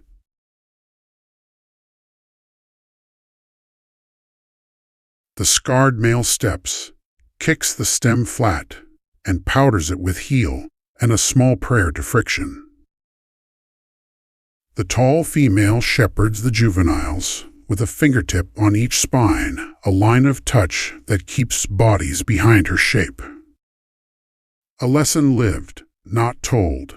The edge is beautiful, but beauty is not a guard. When the day's heat goes from sermon to suggestion, the band trades ash and sweetness for water and stone. At the river, drift lines have decorated the bank with other people's mistakes and gifts. A mat of reeds the flood has edited into a roof, a tangle of root that wants to be a basket and almost knows how, bones polished to an argument for patience. The scarred male tips a long limb against a rock and listens, solid enough to be a lever later, too wet now to be anything but promise. He sets it where tomorrow's sun will correct it, not by hiding it, but by making it obvious to anyone who remembers to look. Tools are always invitations left lying around. Culture is who picks them up. The juveniles carry their own share of the new.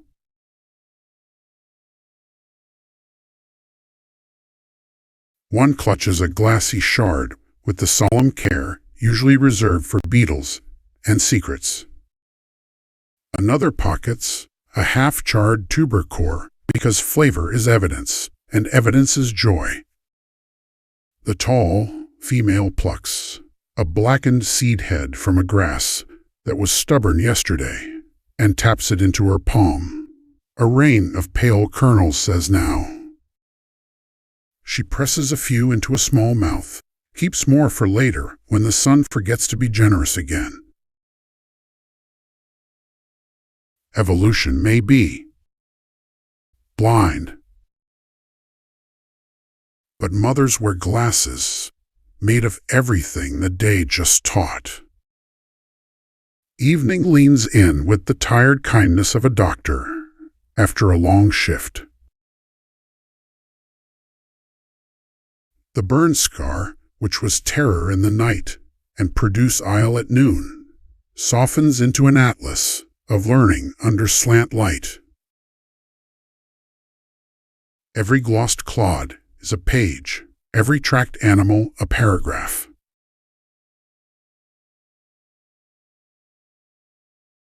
The band climbs to their basalt shelf, its lip ash dusted by the same wind that brought the first rumor. Thorn goes up here a ring, there a suggestion. The scarred male sets the shiny shard on the stone ledge by the older flake, 2 generations of edge nodding to each other like neighbors who trade sugar across a fence. The tall female finds the angle that makes her spine available to 3 other bodies without making tomorrow's steps expensive, and lies down with the sound an instrument makes when tuned correctly. A brief aside, we promised ourselves, this is a YouTube story shaped with care. Where fire harms, we look away respectfully. Where it teaches, we look close. We give you sound, the tick of cooling stems, the small hush when ash takes a foot and remembers it, and scent the pepper of char, the sugar of roasted root, because those are safe and true, and most of what memory actually keeps. We don't ask you to be braver than the band is.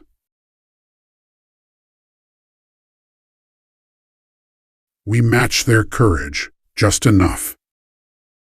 Night writes over day with a gentler ink than the long thirst chapters used. Stars come forward, undimmed by dust. Far off, a hyena does its math and decides tonight's ledger balances without us. An owl stitches 2 patches of darkness together with a thread of appetite. The river, bragging a little, recounts how it carried sparks away and left sweetness behind. On the shelf, our outlines gather into one organism of rise and fall. In sleep, a juvenile's hand makes the pinch twist that freed a wing from a soft body, practicing harvest in a world without chores. The scarred male dreams with his jaw slack, some animal of anxiety finally climbing off his shoulders for an hour. The tall female wakes once, because the universe still reports to her, and inhales, counting by smell, by warmth, by the tiny scrape of breath against a small throat that means clear. Satisfied, she returns to being the shelf that makes 3 other spines forget their names. Will fire become a friend? Not yet.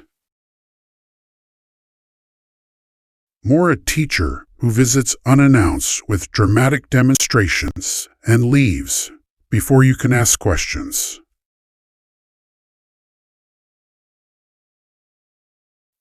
But the day's page will be tucked under the brain's elastic band. Tubers softened. Seeds released. Glass born of grass.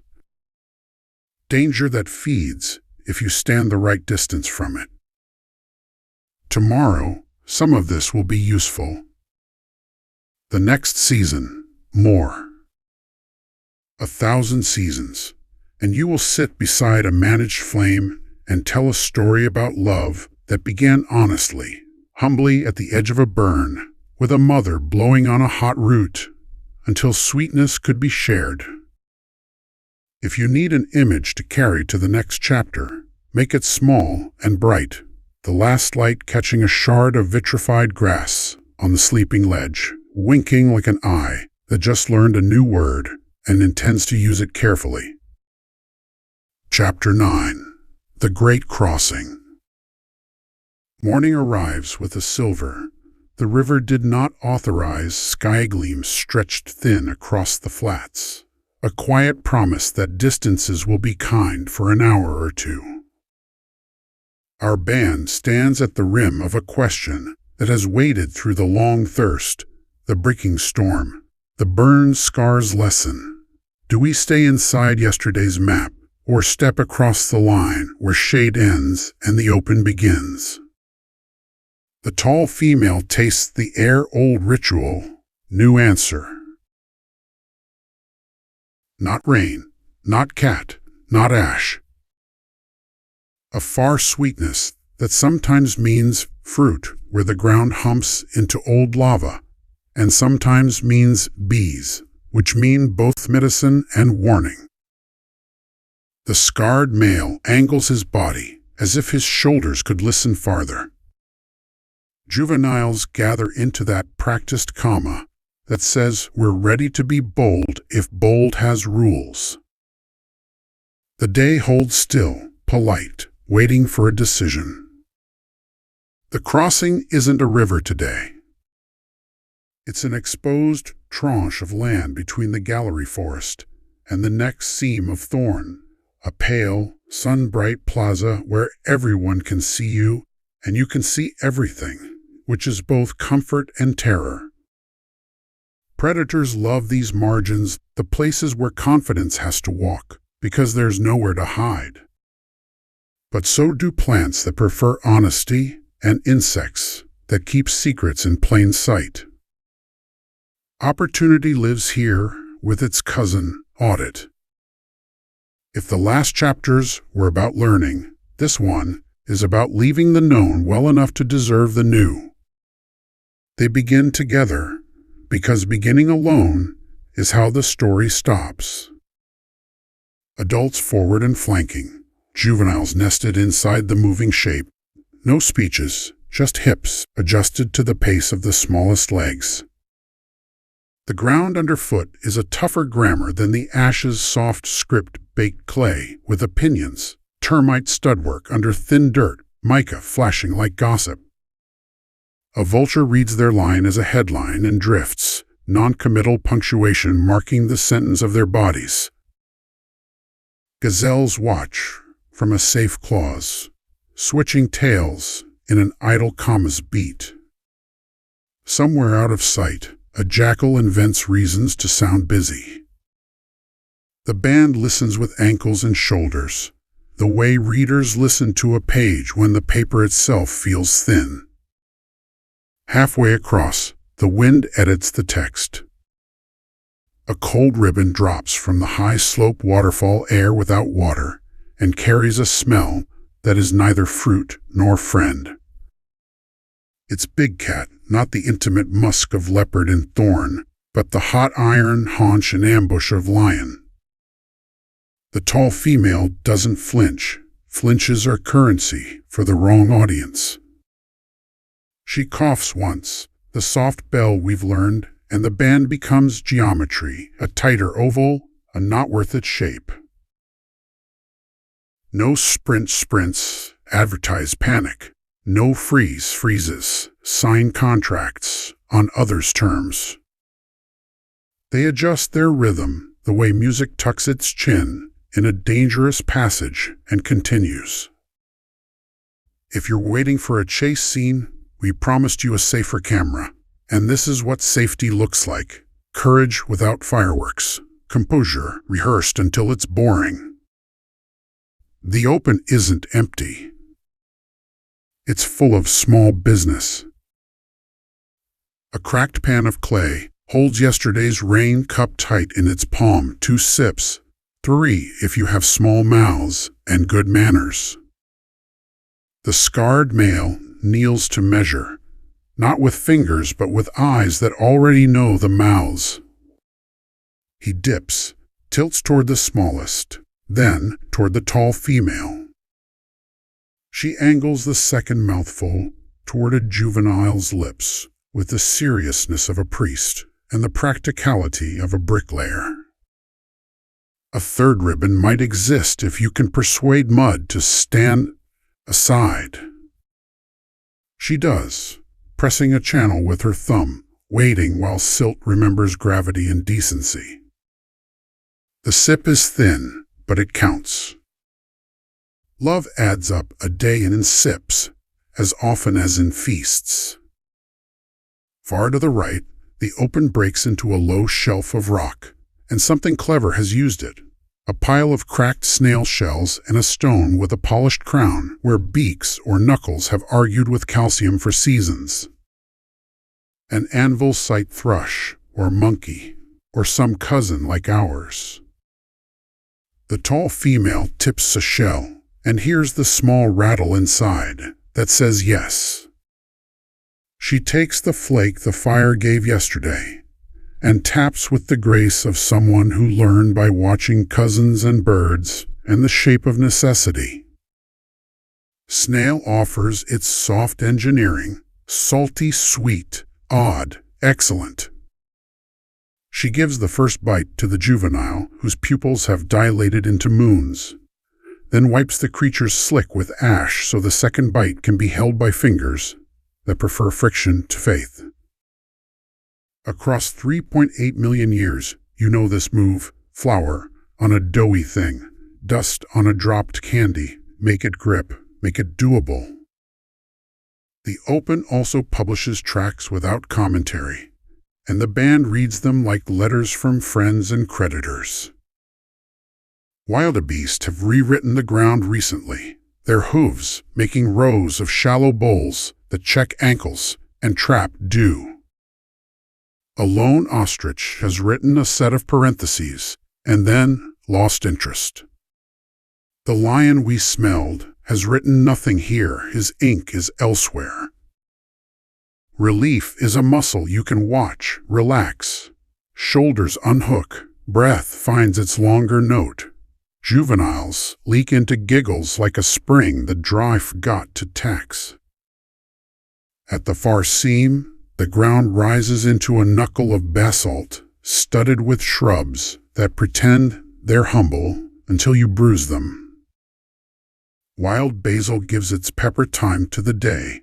A resin bush leaks varnish that first-year language would describe as safe and second-year brain knows as antiseptic. Bees are here, busy with the sober ecstasy of bees. The hum is nearly a note you could hold. The scarred male stands still until a path through air reveals itself the bee road between flowers and home, and then he takes 3 steps left, become a polite fence instead of a large interruption. The tall female watches the arc-bees make when they are near their nest, lower, more insistent, geometry matter of fact, and maps its center with her nose and a guess. The hive is tucked in a rock's mouth, honey the color of patient sun, guarded by a courage that weighs less than a leaf and is not less real for that. No, we will not take it. Not with these hands, this chapter, this promise to keep the camera gentle. But the map goes in the mind, a bright dot labeled later with smoke, a word no one here knows and everyone will eventually learn.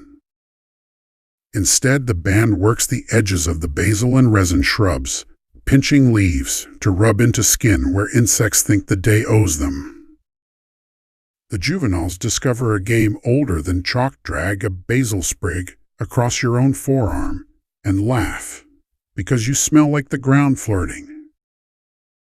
The tall female infuses mud with leaf and paints a small shin where yesterday's thorn wrote too hard. The scarred male finds a reed the storm threw here, bends it into a hoop, then into a rough knot, to patch a gap in the thorn ring they will build at evening. Tool, medicine, play. The category lines blur for a culture built by hands that hold all three at once. The Great Crossing, like most great things, is a dozen small choices that seemed reasonable once each and heroic in hindsight. Midday tilts toward the kind of afternoon that bakes gratitude into rock. They move along the basalt's shade line, inventing a new path one footprint at a time and then proving it by walking it twice. A juvenile stumbles. The scarred male's hand is under the ribs before gravity remembers to be a law. The child's breath snags, then resumes. No ceremony, just a routine that evolution loves. Catch before bruise, set down before pride breaks, walk again. If you've carried a toddler across a parking lot in July, you have performed this miracle. At a small saddle between two humps of black stone, the world widens into a view that could sell real estate to birds. The river throws a new shine. The burned scar writes its gloss into an honest map. The salt hill glows like a sleeping animal with a secret. On the far side, a moving comma of dust says, "Wildebeest have found their nouns again." Closer, a ribbon of green that wasn't green yesterday says seep. The tall female's face performs its quiet trilogy notice, verify, decide, and the band angles for the ribbon. The seep is not generous, it is precise. Water beads at the lip of stone, as if embarrassed to exist. The scarred male takes a leaf, the tall female takes a reed, and they build a siphon in miniature press. Seal, draw chemistry's little theater performed with patient lungs. A juvenile watches, holds, takes a turn, grimaces at the taste of rock and triumph. They do not drain it.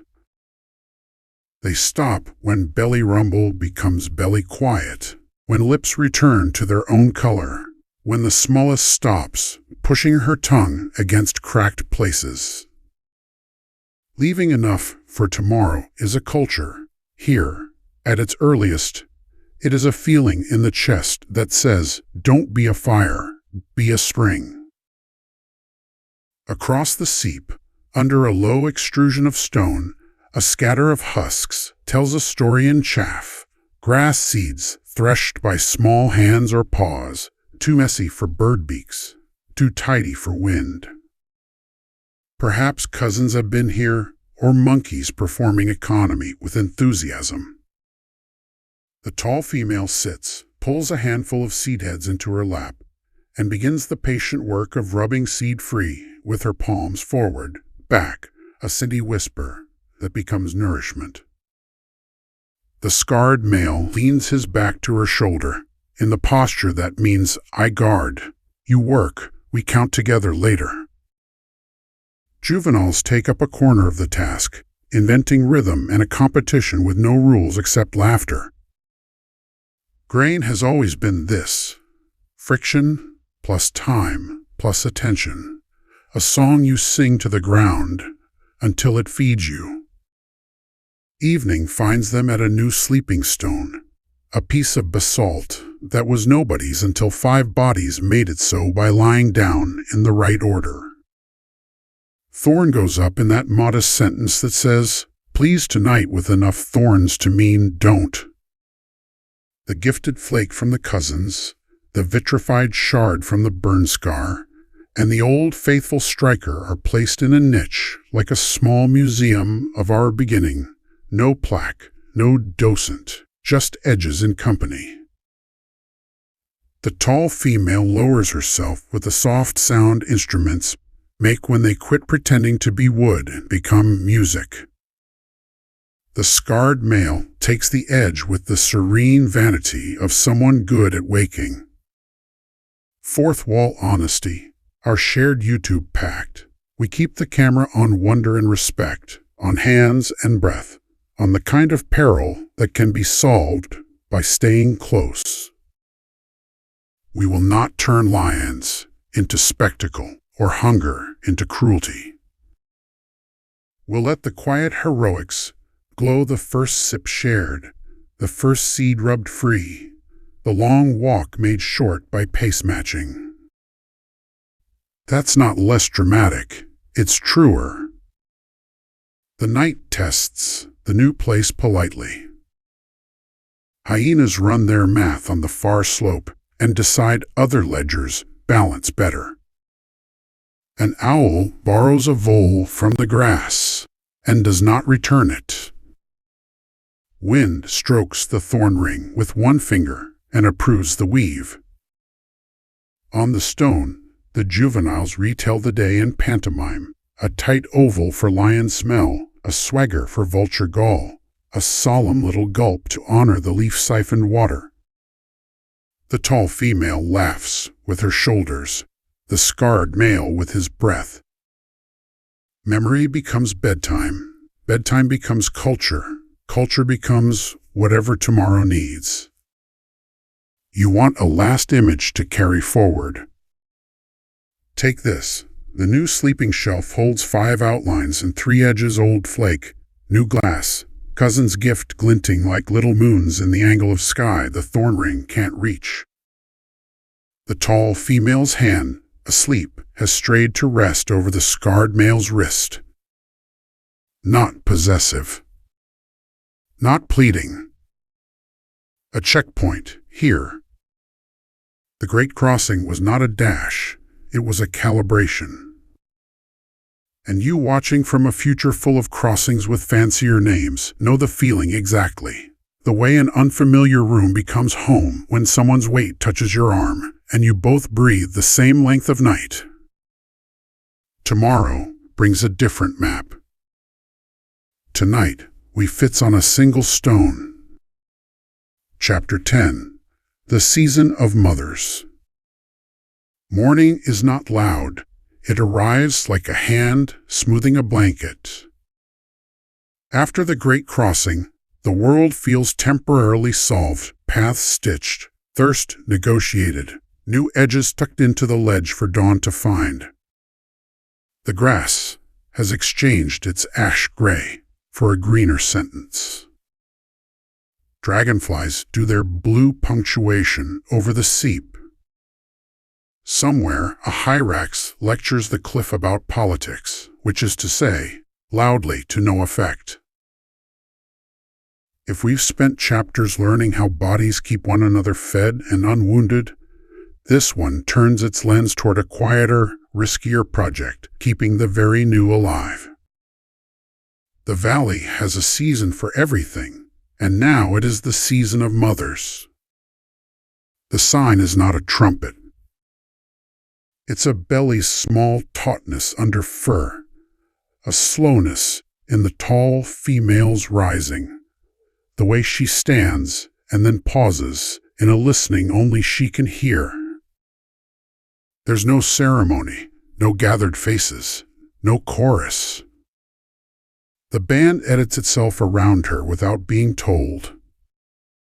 The scarred male adjusts the morning route to favor shadow and softer ground. Another adult takes the head of line job, where thorns advertise their intentions and snakes prefer surprise.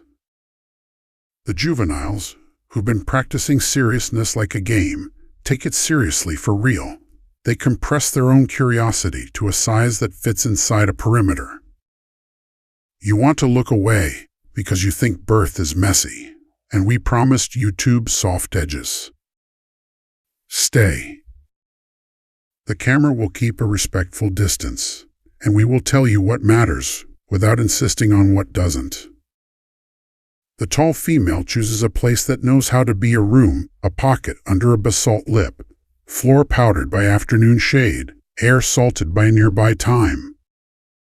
She sits, stands, sits again, as if arguing with a stubborn door.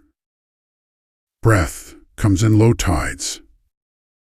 Fingers braid and unbraid a reed without looking. Between surges she is herself, ears working, eyes calculating shade angles for noon, counting by the smell of her own band. Then a sweep of work takes her below language and brings her back with her face changed, not older, not younger, just widened to include someone else. A small, wet insistence in her arms, everything we are, condensed. The band hears first, with their noses new milk, and the bright metallic puff of brand new breath. The scarred male steps to the pocket's threshold and stops, because thresholds exist. His posture is not heroics, it is reverence.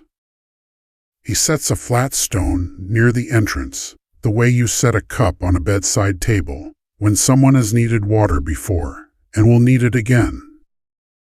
The other adult gathers thorn into a modest suggestion around the pocket, an architecture of pause where a cat might otherwise invent speed. The juveniles show their faces by inches, then centimeters, then an impossible patience that would have seemed theoretical yesterday. The infant is a fist that thinks, then a face that blinks, then a mouth trying every verb at once. Hands splay and gather starfish, then anchors, then a curl around fur. The tall female guides, not with the confidence of experience, there is no such thing here, but with the steadiness of a body that learned in the dark and remembers now in daylight. The latch is attempted, missed, found. Milk has a sound small throat, small swallow, the quiet jointing of two lives into one rhythm. A juvenile leans so far forward with wonder that gravity drafts a petition. The scarred male's hand is under the shoulder before the vote is counted. Fourth wall aside, in later human centuries, we will lace birth with theater songs, flowers, declarations. Here we learn the better script. Keep the path clear, keep the air honest, keep loud feelings for later, make the world small enough to hold a breath steady. It is not less moving for being practical. It is more. The day rearranges itself. They do not walk far.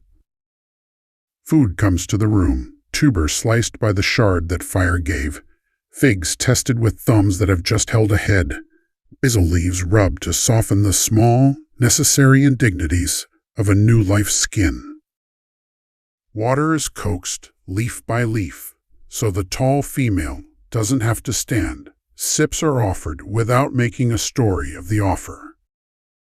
A juvenile, lately an apprentice to edge-making, now auditions as a carrier of small, soft hand under rump, hand under shoulder, the careful trick of holding without pinching. She lasts 3 heartbeats, then 4, then passes the weight back with a face full of almost sadness that we might as well call joy. The infant's vocabulary expands rooting, gripping, the sneeze that startles the sneezer, the newborn outrage when the world rearranges without rang a bell. The tall female learns the new choreography at speed, how to tilt while rising, how to make a lap from her thighs in the curve of rock, how to keep her own thirst honest without asking the pocket to empty before it likes. When she stands for that first necessary visit to the river's nearest decency, the whole band stands with her, as if a single hinge had been oiled. The path is short and defended by sightlines. The scarred male takes the outer arc. A juvenile breaks twigs on the ground ahead with quiet ceremony, making the world noisy on purpose so nothing can be noisy by surprise. At the water, life rehearses itself. Palms cup. Lips darken. The infant's face, pressed to rib and fur, sleeps with that fierce concentration all new things require.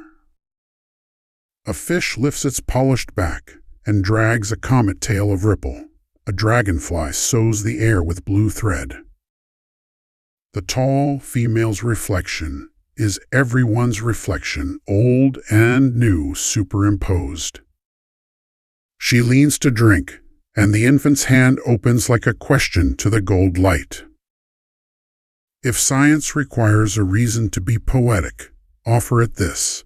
Our species' tenderness may have learned some of its steadiness here, in the quiet urgency of holding a life while accepting what the day still demands from your own body. Afternoon takes to its heat, and then to its mercy. The band returns to the pocket room. There is work under the basalt ledge, while sleep does its job, an inventory of injuries, a scratch, a bruise, a pride ding, a rebraiding of a thorn suggestion after a baboon committee passes too near with their permanent agenda. The discreet testing of a reed hoop for patchwork that will be useful at evening.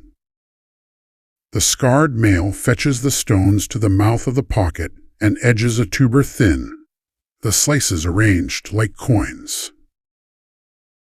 He eats last, of course, the way competence often does not as a martyrdom, but as simple arithmetic. A steady body later will be more expensive to replace than a contented belly now. And yes, because the season of mothers is never just one cradle, news travels on the wind that the cousins have their own small new.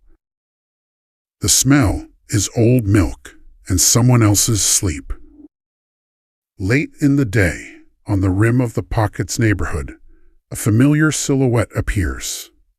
The broad-shouldered male at a polite distance, curiosity tucked into his ribs, shoulders, asking if proximity is useful or rude. The scarred male answers with geometry half a step into view, then stillness you may see, not enter. The other female, her own belly's tautness echoing today's, lifts a hand and makes the universal sign for, we are here, we are quiet, we know what you know. Across the empty, between normalization, two bands, two newborns, four adults, practicing a larger safety without a meeting or minutes. Evening discovers them how it always does, spines against stone, foreheads a breath apart. The small ones tucked into the warm places built by older bones. The new infant's sleep comes in lurches, like a novice drummer finding time. The tall female matches it, breath for breath. A duet we will perform with metronomes later and call care. When the moon lifts, the scarred male does what good sentries do. He looks like he belongs to the rock. Eyes scan the slope's edges, jackal commas, hyena math, the wide certainty of a lion's road. If you're looking for the love story, here it is again, in the ordinary. A forearm under a baby's head, a shoulder volunteered to be a pillow, a watch kept without drama. You won't find a better plot. Let's step out again for 10 seconds. Simply to honor the craft you asked us to keep. This is how we hold a scene within YouTube's rules, and yours. We show the pattern, not the graphic, the breath, not the blood, the ache, not the alarm. We invite the viewer's senses where it's safe sound of milk swallowing, feel of warm stone, faint pepper of basil crushed to soothe skin, and we let the rest remain where it belongs, private, dignified, true. Night does its usual inventory of dangers, and mostly sends them elsewhere. Hyenas throw long equations into the dark, as if hoping the answers will become meat. An owl repeats a thesis about mice and silence. The river, pleased with itself after a day of promising everybody, hums its brag. On the ledge, the infant's hand opens in sleep and closes, reflex, rehearsing future grasp, flake, reed, thorn, another hand. The tall female's eyelids flutter with the slow lightning of dreams, a map redrawn, maybe, with rooms for two. The scarred male's jaw has unlocked. Somewhere a tendon that stayed too ready for too long returns to softness, piece by small piece. At dawn, the band will not suddenly become different. They will be themselves, plus a little more.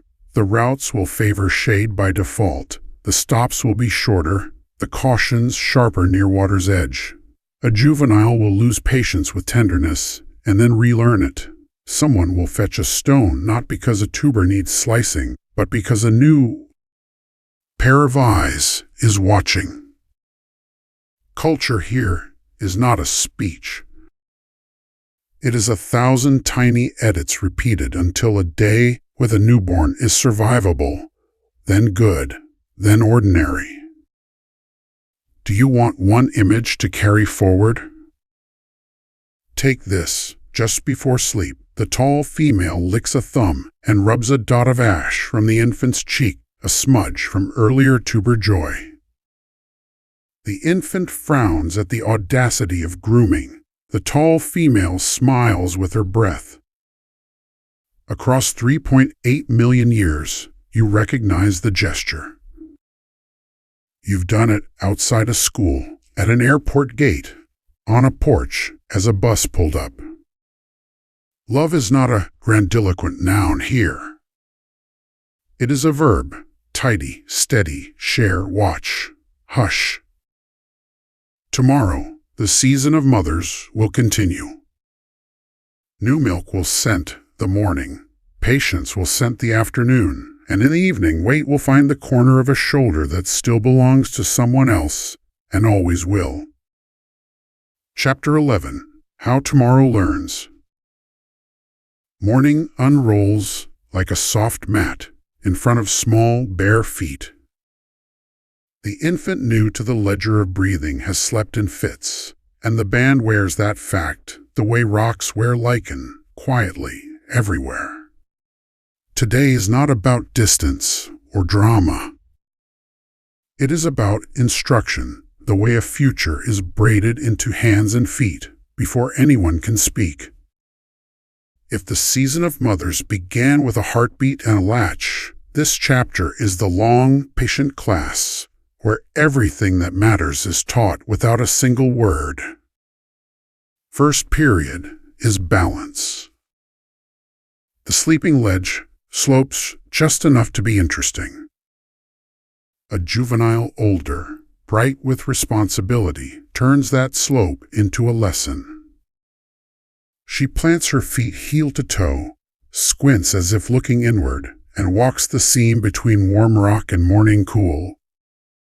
Back, forth, back again. Then, with the shameless generosity of children who have learned a trick, she beckons the even smaller one to try. 2 steps, wobble, catch. A hand shoots out whose hand? The scarred male's, before gravity, remembers its job. The tiny body regains its dignity, and because dignity and delight are cousins, laughs. You have seen this 1,000 times on curbs, along fallen logs, the first tightrope between sofa and table because practice is the most persistent ancestor we have. Second period is silence. The tall female leads them to water by the route that publishes the fewest opinions, behind this rock, along that fallen trunk, across the sand where last night's hyena math has already gone cold. At the river lip, she kneels and does nothing, loudly. Hands on thighs, eyes soft, breath spread out, so it barely counts as movement. The juveniles imitate not perfectly, because a perfect imitation would be a failure. A dragonfly balances on a reed, and the youngest forgets the assignment, leans, nearly splashes. The scarred male's fingers find a shoulder, not as a correction, but a reminder. The smallest looks back, reads the face that says almost, and tries again. In a world where water can be a doorway for teeth, quiet is not a virtue, it's a strategy. The class passes. Third period is edges. The shard from the burn scar and the gifted cousin flakes sit in their niche, two bright nouns waiting for verbs. The scarred male takes them down and places them on the flat anvil stone. He picks up a tuber, and slower than yesterday, on purpose shows the grip, thumb away from the cut, fingers stacked like a polite audience. He taps, not chops. He lets the rhythm explain. The older juvenile copies and sings the wrong rhythm at first, chop chop chop, a march, and the tuber punishes clumsily, sliding away. She recalibrates tap tap tap, and the slices sit obediently in a row, like buttons on a clean shirt. It is nothing, and it is everything. 1,000 such rows become time saved, jaw spared, bellies fed before dusk edits the options. A quick fourth wall breath, because this is where a video can so easily get showy. We promised not to glamorize risk or turn skill into spectacle. So we keep the camera close to hands and breath. We let the sound of stone on tuber be music enough. We leave out what a blade could do if mishandled and dwell instead on the small triumph of a child discovering she can make an edge obey. That is more dramatic than a shortcut roar. Recess arrives under the fig, and recess is curriculum. Two juveniles invent a game of cat, and not cat, with rules only bodies understand. One crouches behind a root that pretends to be a boulder, then slides forward in stop-frame patience, eyes half-lidded, shoulders fluid. The other becomes a gazelle, with a sense of humor springing, spinning, pausing for the sheer theater of it, and then, at the precise second the cat should win, the gazelle leaps sideways and lands atop the root, crowing in a language that is 50% laugh, 50% boast. The tall female watches without editing, the scarred male watches without praise. Approval here is measured in not interrupting what works. The lesson lands anyway, ambush and evasion, both practiced at a speed that keeps skin intact. Midday's class is shade. The air steps up its insistence, light loses its softness, and starts to speak in imperatives. The band follows the edge where thorn throws latticework on the ground, and stuttering breezes thread the heat. The tall female chooses a room with 2 doors view of river, view of slope, and the day switches to low gear. The infant sleeps in fierce, narrow rivulets. Hands groom burrs from fur, a reed hoop gets rebent into a better circle, a pebble is tested for its willingness to be an anvil.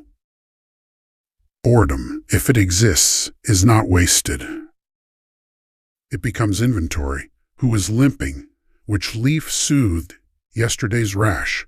Whether the wind carries resin or rain, whether the cousin's smell has been here since the sun tipped.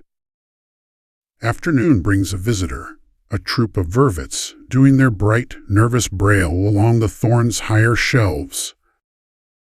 One spots the band and chirps an opinion that starts with alarm and ends with curiosity.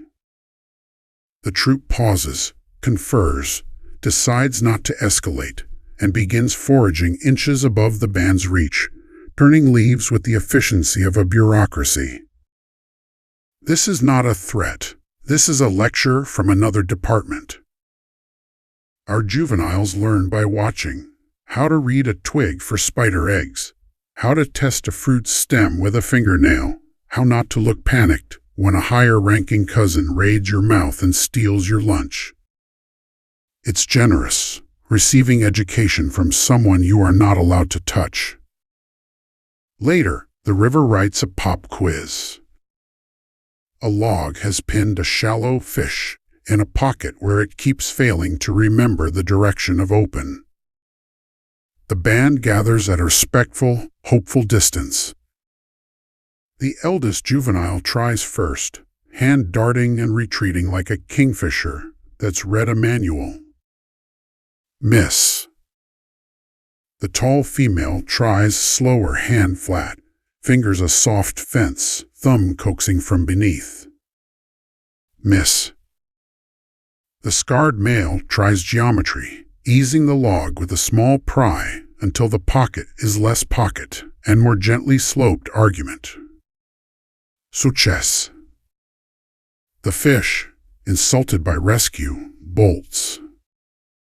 The band laughs, the universal laugh of, "We learned anyway."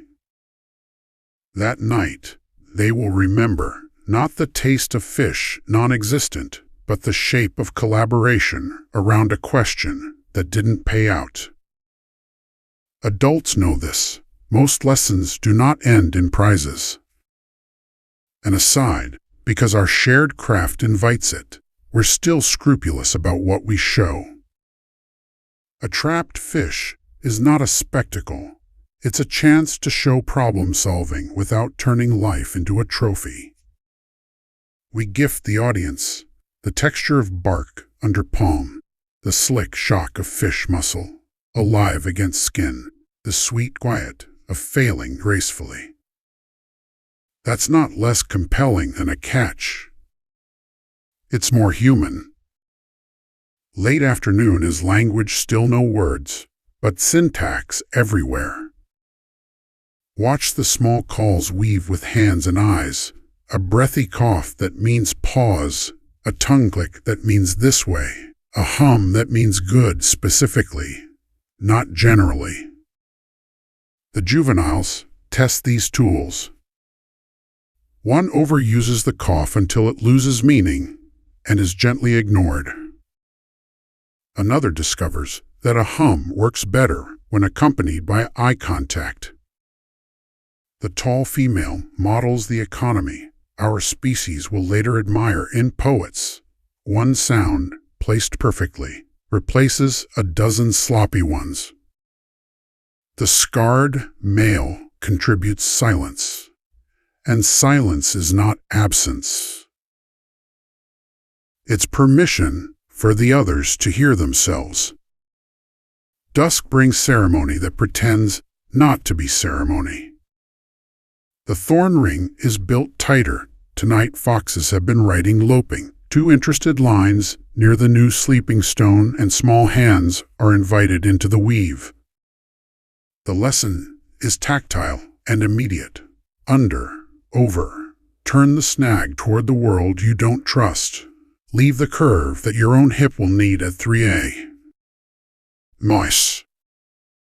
Tools return to their niche shard, flake, striker in an order that will make sense to the hand that reaches first in the morning. The infant breathes the way new engines test themselves, irregular and fierce and irresistible. The tall female positions herself as a wall, then as a pillow, then as a tether. The scarred male takes the edge that faces the slope's darker grammar. Bedtime is history. The juveniles narrate the day in pantomime, the balance beam ledge, a tight line walked, arms ridiculous and purposeful, the silent drink an exaggerated freeze, with giggles leaking from the edges, the fish that outran gratitude, a hand slapping water, then a shrug. Adults respond in a language older than applause, stillness, Then, single small exhalations, the yes that says you did it right. The infant twitches in sleep, microscopic rehearsals of tomorrow's fingers, around tomorrow's edge. And somewhere between breath and sleep comes the last lesson, the one you and I are always pretending we learned well enough already: trust. The tall female's hand, heavy with the day, opens on the scarred male's forearm. Not searching. Not claiming. Checking, as one checks a door before turning away from a house. He flexes once beneath her palm present and lets the muscle settle into the same soft availability the rock offers. The lesson lands without attention. Bodies can be furniture for other bodies, the good kind. No speech can carry that better than the weight itself. For a heartbeat, step out of the scene with me, not to justify, but to honor the craft. This is where gentle storytelling earns its keep. We do not say, love. And yet we've said it 100 times, through pace, matching across open ground, through first sips given away, through a flake placed where morning hands will find it, through a shoulder volunteered as a place to sleep. On a platform that asks us to be safe for every viewer, this is how we keep awe intact, by letting competence glow and tenderness carry weight. Night crosses the shelf like a patient animal. Hyenas mutter math on a far slope and leave the answer elsewhere. An owl reorganizes shadows with soft authority. The river brags less than yesterday and more than tomorrow. Our band settles into the shared shape they have been practicing since chapter 1. The infant learns the first great poem breath with a tutor's help she can feel and not name. The rest of the bodies graduate, for the evening, into sleep.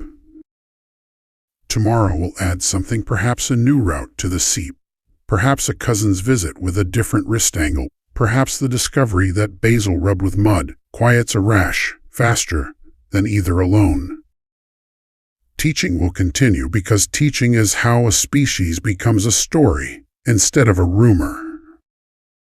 If you want a final image to carry forward, hold this: the niche in the stone where 3 edges rest, catching a stripe of moon like a bookmark. Below it, 5 shapes in one outline. Above them, a sky that has seen every lesson and still looks surprised. That's how tomorrow learns, by copying what was beautiful and useful, and by sleeping close enough to keep the beauty from wandering off in the night. Chapter 12. The Path That Stays. Dawn lifts like a secret the valley already knows. The basalt ledge remembers backs and shoulders. Thorn remembers the curve of a small hip that pressed it from inside and did not wake. A soft chill holds to the grass tips and then concedes to first light. Today is not louder than others, not larger. It is simply the kind of day on which a story admits it has always been many smaller stories braided tight: river and stone, wind and watch, thirst and rain, fire's hard lesson, crossings careful and lucky, a season of mothers, tomorrow learning on purpose. If you've been listening, you already know the ending. There isn't one. There is a path that stays because bodies keep walking it together. They rise in the choreography of people who have practiced being kind before they were capable of naming it. The scarred male wakes at the angle where night softens and possibility arrives. He scans the slope by habit, not fear, and lets his shoulders inform the world of his size without needing to prove it. The tall female opens her eyes into the light and into the small weight at her ribs. The infant has learned to attach sleep to breath and breath to warmth. She checks by smell first, then by touch, and the result is a breath that you could mistake for prayer if you wanted to. The juveniles come up like embers, finding air, recreating last night's pantomime in miniature. The balance beam ledge, the silent drink, the fish that never owed anyone a story. Morning lasts long enough to get done what love requires before distance makes requests. The niche gives back its edges, the old striker, with the honesty of an elder, the glassy shard birthed from grass's own skeleton, the cousin flake that still carries the idea of another wrist. Hands remember how. Tuber tap, tap tap falls into a neat currency of slices. Seeds rub, become the powder that lets mouths pretend they are bigger than hunger. A leaf plus mud equals medicine, a reed hoop equals repair, a bit of ash equals grip for tiny fingers. None of it is spectacular. All of it is quietly victorious. They go not far, not yet reading ground the way a good reader skims, then returns for what mattered. The river is lower than yesterday's brag, but honest, its surface edited by dragonfly and small wind. Along the bend where figs keep their promises on a schedule only they understand, the band pauses because a shape at the periphery deserves respect. Hyena, not the cackling arithmetic of midnight, but the daylight professionalism of an animal with a job. It is not starving, its ribs do not write a plea. It is, however, exactly what it has always been, a ledger, a test, an assessor of boundaries. The scarred male stands the way, boundaries due broad, unhurried. The tall female places the juveniles with 2 fingers, as you would place stones that, if arranged correctly, will keep a little water where it belongs. The hyena sorts the costs, shrugs the way hyenas shrug, and drifts downslope to some other equation. Calm is a tool. You can see its edge from here. By mid-morning, the valley's breath turns warm and industrious. The place where paths cross, the salt lip, scuffed and pale, lies a walk away, and that is where the day points them without speeches. They arrive on feet that have memorized this geometry, and there, under a small wind that smells like bees' serious work, the cousins stand, as much a fact of this season as the Kalia's skywriting or the river's constant self-assessment. Broad-shouldered male, belly-taut female, juveniles whose eyes are still licensed for wonder. The distance between bands is not awkward now. It's an aisle, 2 families in a greenhouse aisle, choosing the same fruit without needing the same basket. Salt is a democracy. Zebra make their case with hooves, gazelles with patience, baboons with committees. Our bands practice the choreography we invented the first time. Lick, pause, blink, listen, give way, circle without slicing, leave, first taste, to someone else when the day can afford it. When the broad-shouldered male sets a cobble on the polished anvil stone and tries the scarred male's rhythm, thock, pause, thock, the edge that pops is not prettier than yesterday's, just more probable.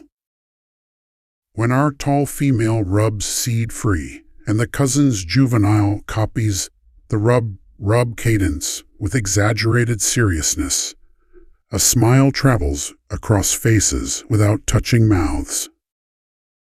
This isn't metaphor, it's logistics with grace. Fourth wall, briefly. If you were expecting fireworks at the finale, spears, declarations, the first domesticated anything, this is where we keep our promise. We honor safety. We honor truth.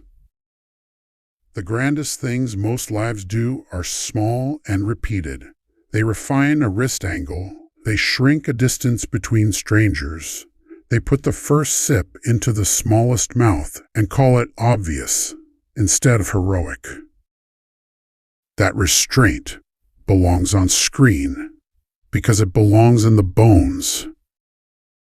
A shadow passes the simple astronomy of a vulture, trying a new sentence, and the bands adjust without melodrama, each becoming not prey, but arithmetic that predators dislike. When the shadow finds some other punctuation to haunt, the air relaxes.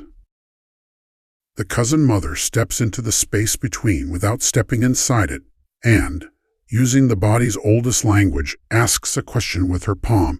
What leaf soothed the rash? The tall female answers by doing, basil crushed into mud, smear on her own forearm, a gesture toward the infant's ankle. Gift without ceremony, instruction without condescension.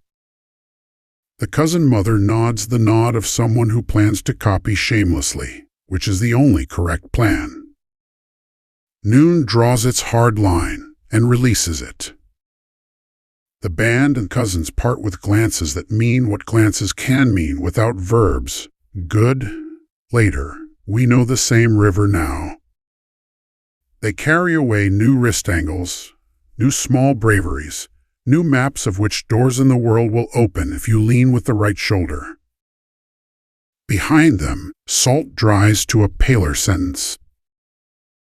Ahead, a strip of grass is busy turning light into food for everyone else. They aim upslope, following the thready shade the basalt sows in long rows. A place that was rumor the other day has matured into evidence, a seepline where water bows to sunlight and still refuses to leave. Here the class is called maintenance. The reed siphon needs a patch. The scarred male rewinds the hoop with the patient pressure of a person who knows half of culture is, do it again. The tall female shows a juvenile how to hold the other end without tugging. The sip that follows tastes like stone and good behavior. The infant sleeps through the lesson, which is itself instruction. The band can keep time without every drum awake. Afternoon drapes its heat lightly, like a scarf that is polite enough to be removed if asked. There's a burn scar beyond the seepline, already doing the fast math that follows flame. Insects arrive like ideas, birds like editors. The band walks the edge because edges are where interest and safety argue in good faith, and harvests what the day has already endorsed. A river yam, whose starch rain softened and heat convinced, grass seed that shakes off easily when palms sing the rub song, a lizard's shed skin, which serves no edible purpose, and yet delights a juvenile who wears it like a sash for 10 proud yards. If you're hoping for crescendos, notice how joy is doing that job in small, legal amounts. Evening, as it likes to do, performs grace. Wind brings basil and a memory of rain. Light pulls gold out of everything that had forgotten it.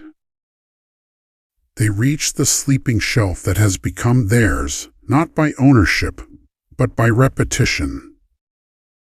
Thorn goes up, under, over, turn the snag away from your own hips, and the ring says what rings say at the scale, please be reasonable, night. The edges go back to their niche. The tall female nests the infant into that divine angle where the rib's curve meets the stone's memory, the place in our bodies that evolution carved for heads smaller than the hand that will protect them. The scarred male takes the outward edge because the outward edge likes him best.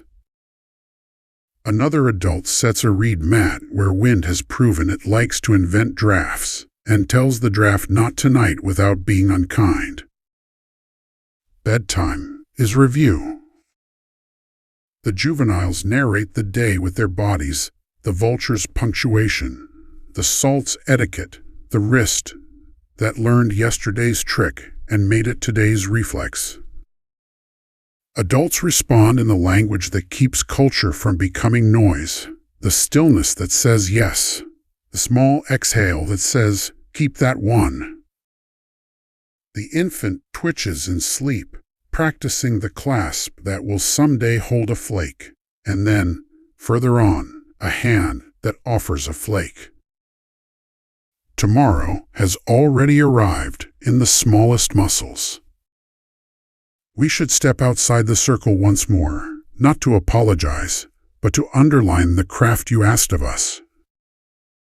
We've kept it safe for anyone who wandered in, thirsty for wonder and nervous about harm. We stayed with breath and hands, with water and light, with the exact sizes of courage that do not sell posters but do, demonstrably, keep people alive.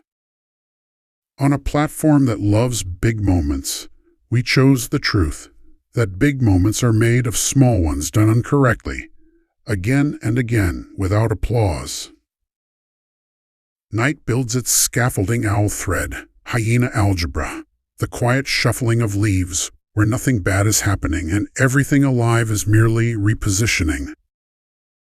Our band is a single shape with lofts, 5 bodies sharing rise and fall. The infant's breath slips and is caught by the tall female's steady engine.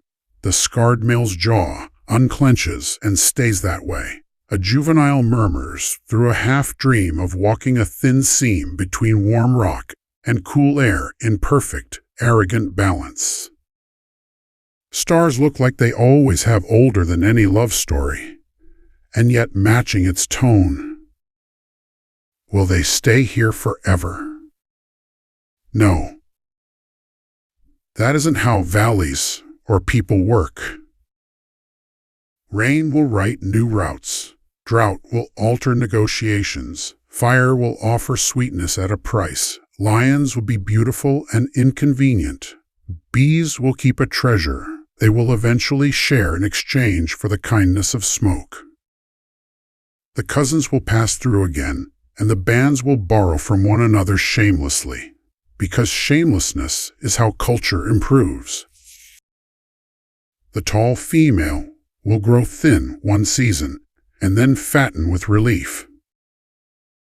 The scarred male will collect a new mark along a rib and add it to the museum his body became without his permission.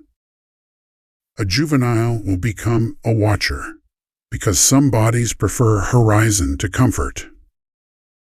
The infant will become someone who sets an edge precisely, who pauses before stepping into silty water, who offers first taste away, as if it were obvious. But whether they are here or 2 ridges over doesn't matter as much as this: the path stays. It stays because feet learn it and then teach it, because a reed siphon explains itself in 10 seconds to any hand willing to listen, because a ring of thorn remembers itself in darkness, because new wrists inherit old angles, because a body placed at the edge makes the middle safe enough for sleep. That is what our love story has been all along. Not lightning strikes of feeling, but the steady weather of practice. Share. Steady. Stay. One last image, then we let the camera rest. First light returns, and with it the seasoned grace of a morning. As the band rises, the tall female checks the infant with that inhale you recognize without needing centuries. The scarred male retrieves the edges from their niche and sets them where small hands can see and learn. A juvenile pauses at the lip of the shelf and tests her balance along that friendly tightrope of warm stone and cool air. Hail, midfoot, honest too. Her arms angle like branches that have agreed to be wings. She doesn't fall, And if she did, 3 hands would arrive between the idea and the ground. Across 3.8 million years, what has lasted is not a single face or name. It is the choreography we've been watching, a quiet collectiveness that makes tomorrow possible. Every time you match pace with someone you love across a perilous street, every time you shift your shoulder to be a pillow, every time you place a tool where another hand will find it first, you are walking this same path. It is not dramatic. It is durable. It is the path that stays. No trumpets. Just morning again. The ledge remembers backs. The thorn ring remembers how to say, please. To the dark, the tools gleam where a careful hand left them for a smaller hand to find. Our band rises into a day that will ask the same questions and accept the same quiet answers. Share the first sip, match a tired pace, place your body where danger would like an invitation, and turn it into a closed door instead. We came looking for romance. We found something tougher and more durable, a practice. So when you step back into your own weather crosswalks and inboxes, and dinner in a pan, carry this with you. You are heir to that choreography. Every time you slow your stride, so someone smaller can keep up, every time you tuck a blanket, every time you leave a tool where another hand will find it first, you're walking their path. It isn't grand. It lasts. And if love really is what makes a future possible, then the first love story was never about fireworks. It was about footprints, side by side, pointing the same way.